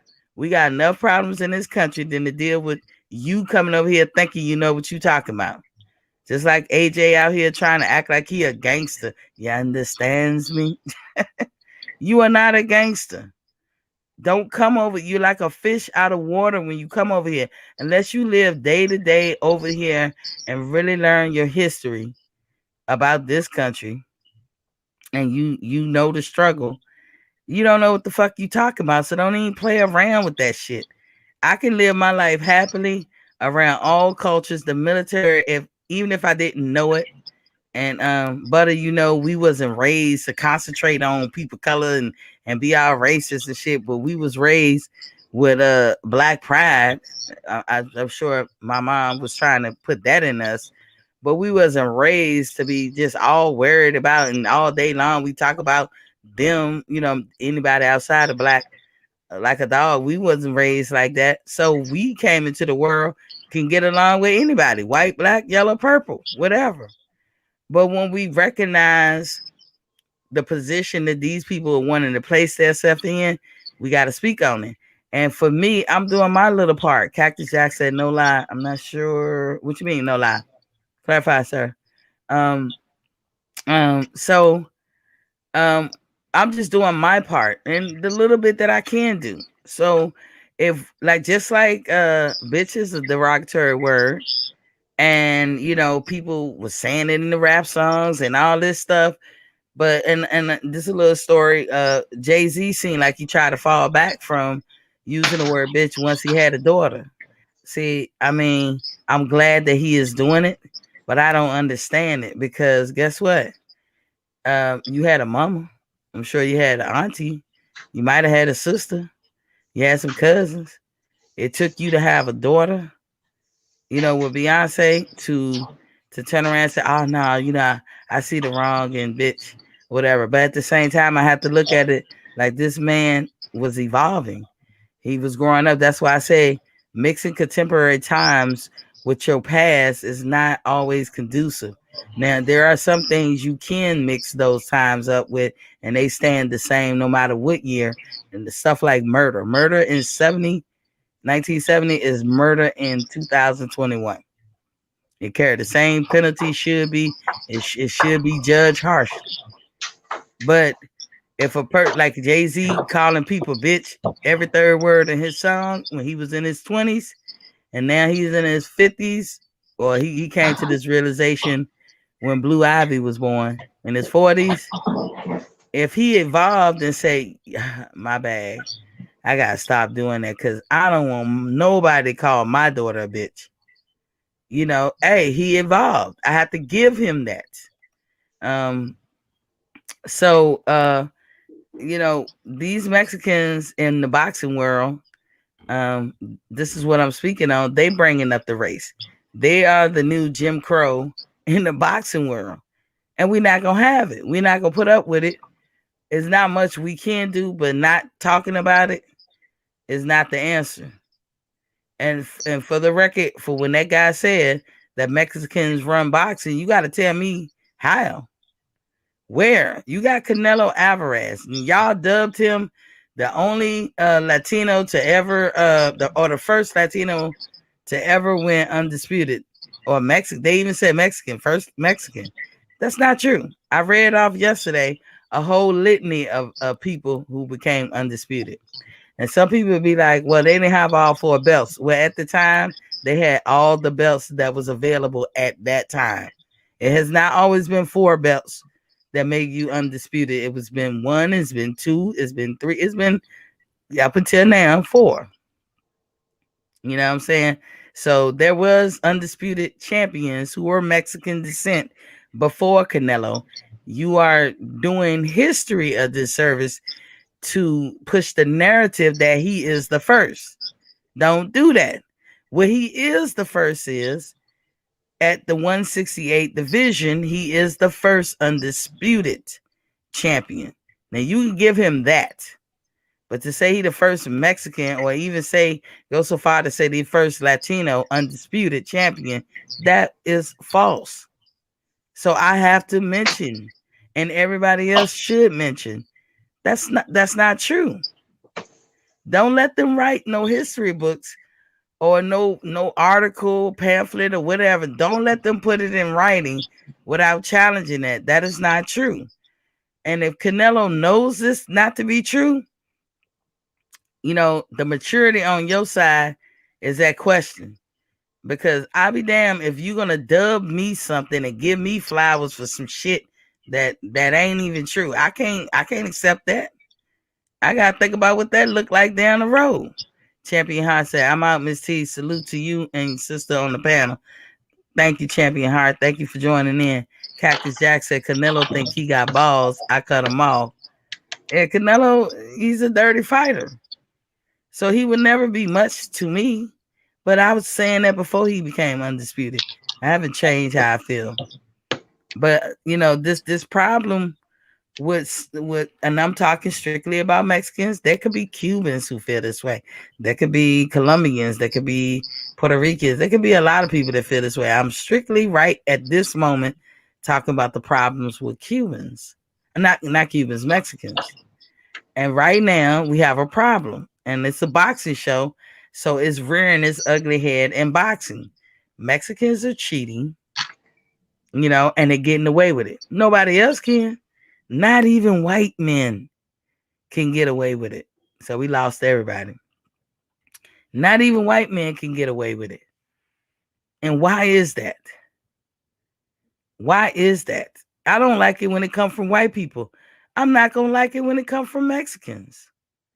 Why is it that Mexicans can engage in taking banned substance and their limits are raised to accept the substance, or never talked about or swept under the rug? But you as a black man, you as a white man, you as an Asian man, you as an Indian man, anything but Mexican, you can't get away with it. And we supposed to say praise to those type people? I beg to differ. You come in, you say Mexicans running shit. Okay. Who? Because the only undisputed champion and the guy who's backing up what he's saying is Canelo. So who are you talking about? What Mexican is running boxing? You wanted to be that. I always make the joke that 100 years from now, when all of us are gone, I can see a book coming out, them praising and talking about Muhammad Ali, and he be Mexican. I can see that. Wow.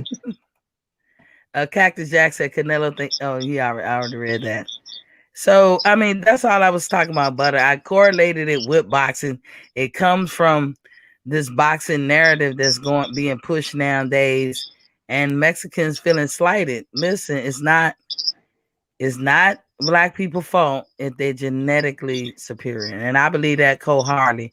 If it won't the case, then why they snatching up Black people for their body parts? Tell me why. That's that part too. We have to live in fear for that shit too. Why is it? And this is something I was told. Didn't know about it. Didn't ask. Did not ask. When I was having my daughter, as Butter know, I had her in Germany, and she came 3 months early. They was prepared to put tubes in her stomach, needles and shit in her head, all kinds of shit.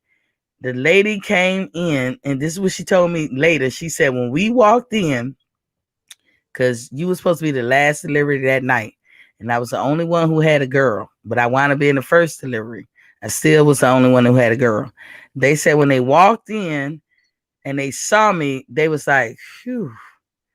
They knew everything was going to be better than what they thought. And my curious ass said, why you say that? She said, because when it comes to ailments that any baby could have, no matter what, you match it for ailment to ailment, baby to baby. They said that the Black female always fare better because, and it got a lot to do with genetics. That's what they said. The Black baby will always do better when you're talking about ailments that a baby can have. And, when they're really vulnerable, at birth or when they're young like that. But Black babies survive it compared to other babies. And I said, why? Again, being curious. And they said, that's just how y'all genetic makeup is. So first is the females are the strongest babies, then the males, but the order is black, female, black, male. And then you go down the list with all the others, and it's always going to be the female before the male. That's what they said. I never knew that. You talking 20 years ago. I'm 50 years old. So for 30 years, I ain't know shit. I never heard of that. Cactus Jack said Canelo can beat Floyd right now. Nobody cares. Because Floyd waxed that ass and coulda, woulda, shoulda. He should have did it then. He thought he could beat Floyd then. But Floyd showed him he couldn't. And what Floyd said about him, no special effects. He came in heavy. All that shit that he do to fighters now, it did not work. Who is that? Who is that? I'm not sure. His name. He said his name is Cactus Jack. Can I get your number, lady, with the scarf? I'm gonna answer for her. No. I'm gonna answer for her. Call me, block it, call me, whatever. But as the little sister, I get to do that. No. Sorry, that was Cactus shocking. Jack. I said the lady with the scarf. Mm-hmm. Can't I'm do just it. getting off of work. Yeah. She has a bestie. Have a bestie. So I just went on ahead and answer for her. But that is my sister. Come from the same womb. So you can be mad. I'm sorry. But I'm not. But yeah, so in the end of the day, that's the problem that we have in butter in the world today of boxing. We got a lot of racism going on and people trying to put rank, and I'm not sure why you can be mad at a whole race or you feel like you got to get us back because we dominated something. I mean, it is what it is. Go from Jack Johnson, you go from the turn of the century. I'm talking about the 20th century, that is. We dominated. I did a show on this. Properly about 33 years out of 100, talking about the 20th century, 1900 to 1999, out of about 33 years, did somebody other than black held the titles, who was undisputed or who was champion, who was unified. 33 years. That means it didn't say 33 years Mexicans held it or whites held it. I said something other than black. That means whites, Mexican, Indian, Puerto Ricans, Dominicans, whoever, all the other races. 33 years, they held the top dog position. The other 70-something years, on the 33 years, 67 years, was the black folks. So if we was not, so when he come in and say Mexicans, he was mad too, like Mexican, I can hear the man. He won't. Let me give an accurate description because I can feel the anger. Mexicans running, boxing, we running. Where? Don't get mad at us. I don't even want to say what people say now. Don't blame me, blame God. I don't even want to say that. But that's what people say nowadays. You came from us, sir. Talking about the guy that interrupted Drew. You came from us. All of y'all in this world came from us. Y'all got to stop being mad at us. The strong black and woman. Yeah. I got to be. I got to be. Because if you believe what they tell you are, you're going to waste a lot of time in your life. And then, like I have, I'm guilty of that. Believing what people want to tell me. No, you can't tell me shit. I'm a queen, goddammit. And you're going to accept that. And I don't care if you do or don't. And when I call y'all kings and queens, this is why. Because y'all need to know that. That's how I see you. Now, you can make me take that back. Hey, daddies. Always call the dudes daddies. You can make me take it back. I don't want to take it back. But you can make me take it back. Just like it can be taken back from me. So that's all I was talking about. But like, that little part. I know your boxing stuff. I was trying to follow you. I said, so I'm trying to figure out, like, whenever boxers are boasting themselves, he didn't have to say that, or is that like a click? Like, you know how they be like, instead of saying Bloods and Crip, he said Mexicans run. You feel what I'm saying? He was So was saying he it like a boasting? race thing. It was Yeah, a race thing. Because it that's was how a the race. guys took it as I'm hearing it. I'm just looking at the show after the fact. Because Drew Titan come on early in the morning, and most of the time when he come on, I'm rolling over and scratching the other left butt cheek. You know what I'm saying? The left butt cheek. I'm still asleep, in other words. I be trying to get up. When I stay up late, that's to be throwing me off. I try to get to his show a lot. Like, I never get up early enough. But I always try to watch the show, afterwards. And so Yeah, I'm because I'm watching the trying to show figure and I'm out. enjoying the show. And this guy just bust in the middle of it and just was like, he was on some racial shit. It's the only way I could take it. And he wrong. And he wrong, as the day is long. But shout outs to all Mexicans. This does not apply to all of you. All of you are not guilty of this. Like Butter said, we rather just be with people. People in general. You show respect, we give respect. You are important, I'm important. We rather do it like that. But when you try to low key be condescending, I got you, boo boo, and I'm calling you out straight up. You ain't getting away with that. Since you want to talk about superiority, that question that Fred asked before, I couldn't answer that question.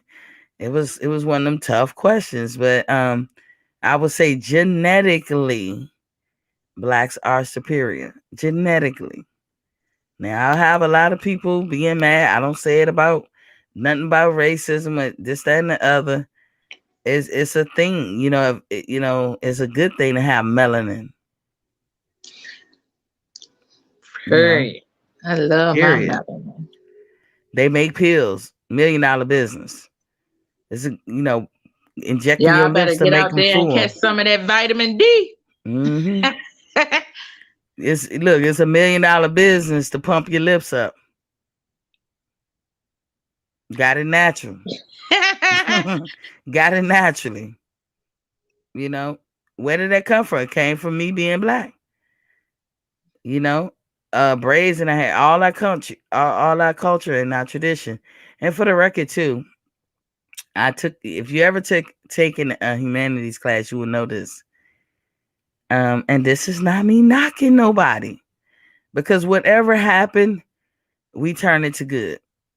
It's like I was talking about the Constitution. Whatever it meant, whatever it started off meaning, we changed it to mean good. It's not perfect, but we changed it to mean good. So when I say something like Europe did not invent anything, if you talk about any kind of music, you can even say country music.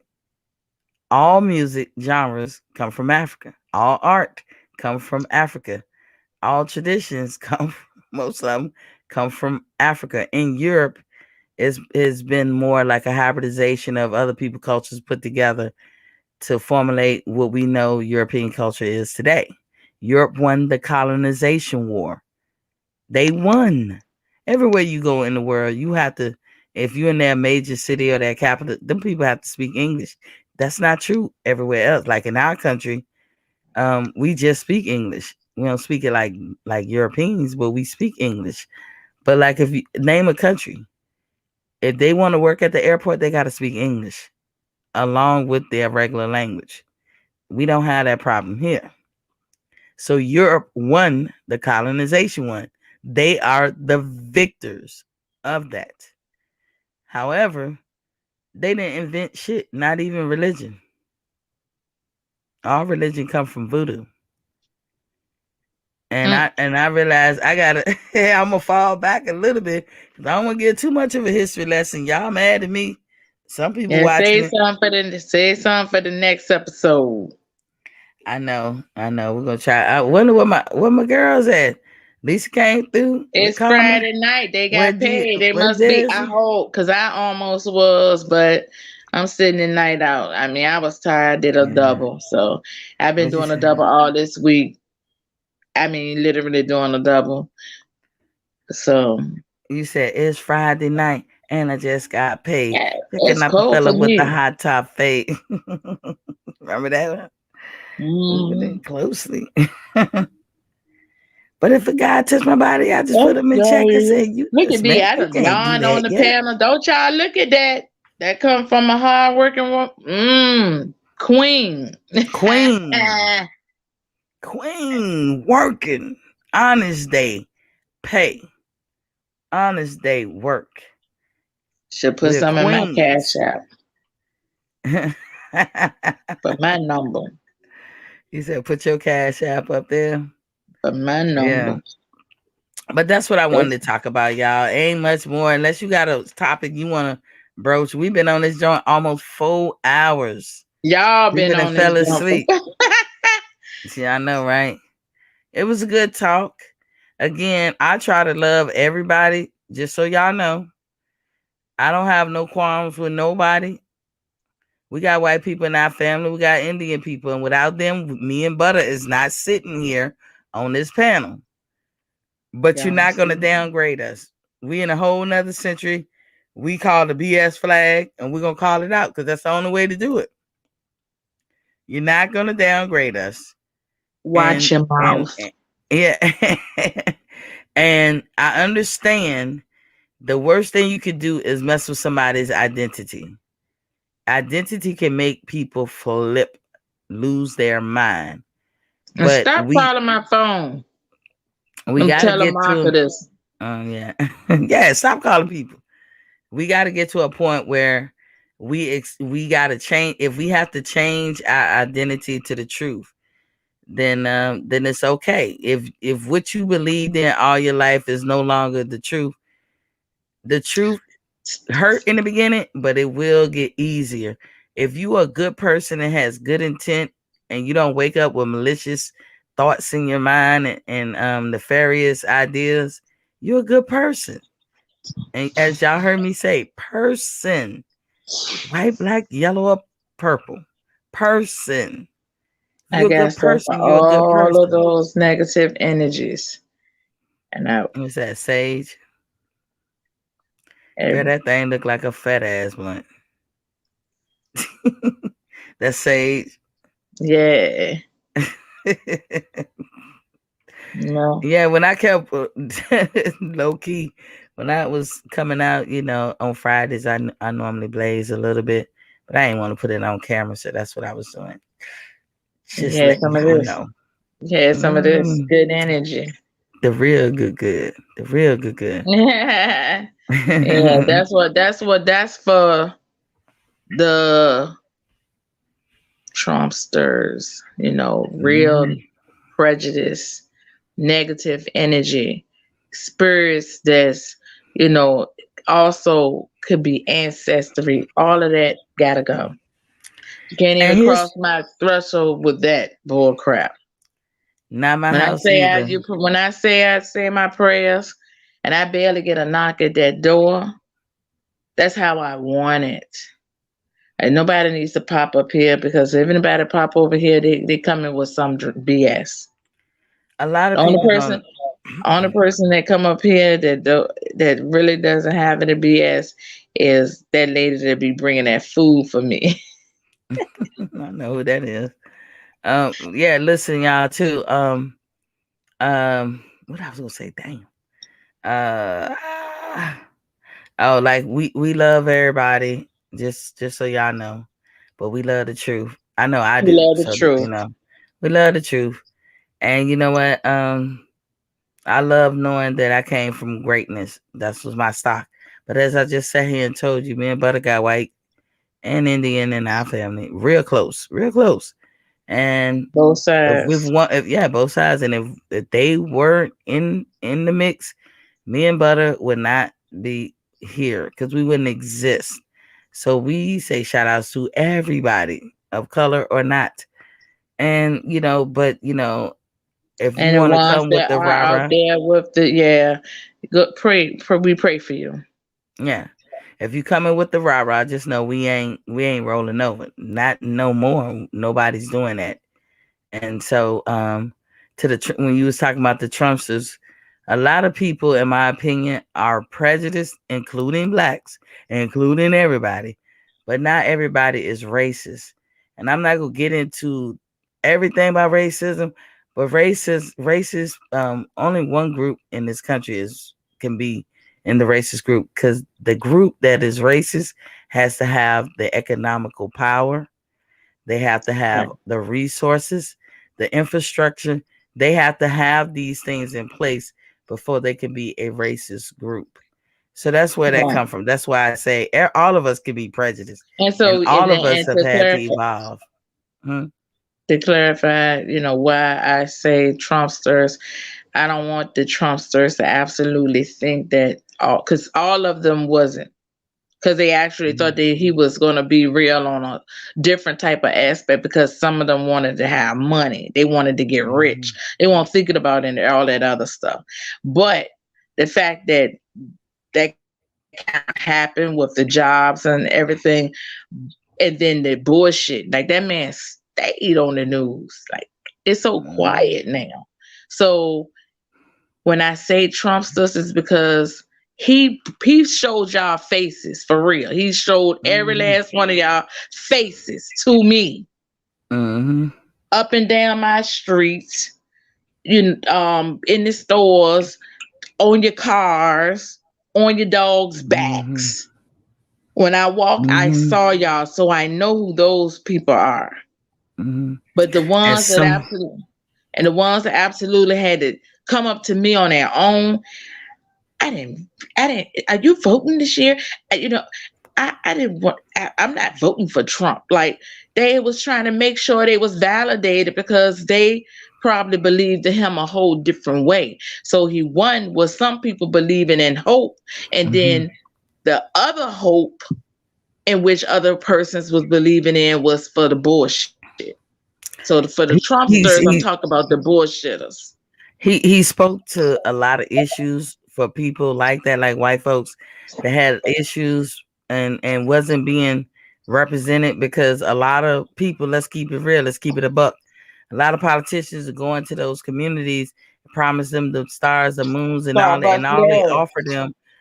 offer them was lies and hate and discontent to make you go vote for them. But in reality, Trump would never break bread with none of y'all motherfuckers that voted for him. If you ain't got millions of dollars, if you ain't got millions of dollars like he do, you can't even come around. That dude can't stand you. He don't like you, but he'll take your vote. So Lyndon B. Johnson, I'm gonna end with his quote. Remember, he said, if you can convince the lowest level white man that he is superior than the highest level black man, even he won't see you pickpocketing him too. Meaning he fucking all us up. Oh shit. What? Girl, don't tell me you left the stove on. No, Randy outside barking his motherfucking ass off. And I've been left his ass outside. He been outside for Oh, he like, damn, you done forgot me, cuz. Big Randy been outside for about 40. Sorry, Red. He said, fuck you. He went straight to the back. I'm tired, shit. He didn't want no water, nothing. He mad, look. He mad. Girl, you better stop playing. I heard somebody. I'm glad he ain't run away, because Steve Vaughn would have been upset. Come here, Red. But hold on, let me finish this quote. So basically, LBJ said, we messing over all of y'all, but I need your vote. Because if you really knew what I was doing to you, I'm putting my stank on it. If you really knew what I was doing to you, you wouldn't vote for me. But I'm going to give you something to vote for. I'm going to give you some motivation. You see them black folks over there? They the reason why we got a drug problem. Yeah, we don't own no planes, no boats. We don't own transportation. We don't own the infrastructure to muscle that shit over here. You see them Mexicans over there? They coming into our country with, undocumented and shit, and we tired of, and they fucking up the jobs. They taking your jobs. Oh, well, if you're an accountant, you saying a Mexican taking that accountant job, or the Mexican taking jobs that even black people ain't trying to do no more. We not a lot of us, I know for myself, a lot of us can't cut grass and all that shit. We be allergic. A lot of us is not picking up. We not going into nobody's field. Ain't nobody picking no more cotton, nothing, not black folks. So if that's taking our job, y'all, we gladly offer it. They have that now here as the field trips. I heard, yeah, this is a funny thing. And so this is why it's important for you guys to tell your family. It said we now can pick cotton for fun. Not the kid. Not me. I'll be down. And they used to say you and I ain't gonna lie, you cotton picking nigga. Just you'll say that because when you're in the middle of an argument, you literally say these words to each other, and when you realize I was talking about calling you a goddamn slave, and that's not cool. You have to evolve and get better with your language. I just started itching talking about cotton. But anyway, picking cotton. Well, picking cotton. You scratching too, look. Start itching. Hey, I ain't going to nobody. I don't know why people be like, I wear wool. How the fuck do you wear wool? That shit. I don't know how people wear wool. Who wears wool? I can't. I be climbing out my skin. Next show. Yeah, so anyway, as we always say, when you know better, you do better. You do better. We want to love everybody. Don't start the race shit, because we gonna finish it. So you can't get mad. Now you keep things fair and on the up and up, because this is a boxing show. So when I see racism rearing its ugly head, I gotta say something. I gotta say what I noticed. So when we know better, we do better, and we out. I'm not waiting on no calls or whatever. Good show. Glad y'all joined us. And we have 4 hours and 7 minutes. Wow. So look, buddy, you almost about to wake up. You see how my eyes is. Mm-hmm. I was blazing. I ain't gonna lie. When I was going to my look, this is my avatar now. You see it? I see. Well, I was going to that picture. And I was blazing in the background. But America don't need to see it. You didn't end your show. It's still going. I know. I'm about to end it. I was just, saying my last minute. When you know better, you do better. I always say that in the end, but then I get to saying something else. Let me go, y'all. Anyway, I'll let y'all. Sunday, join my wellness show at 1 p.m. Eastern Standard Time. Peace.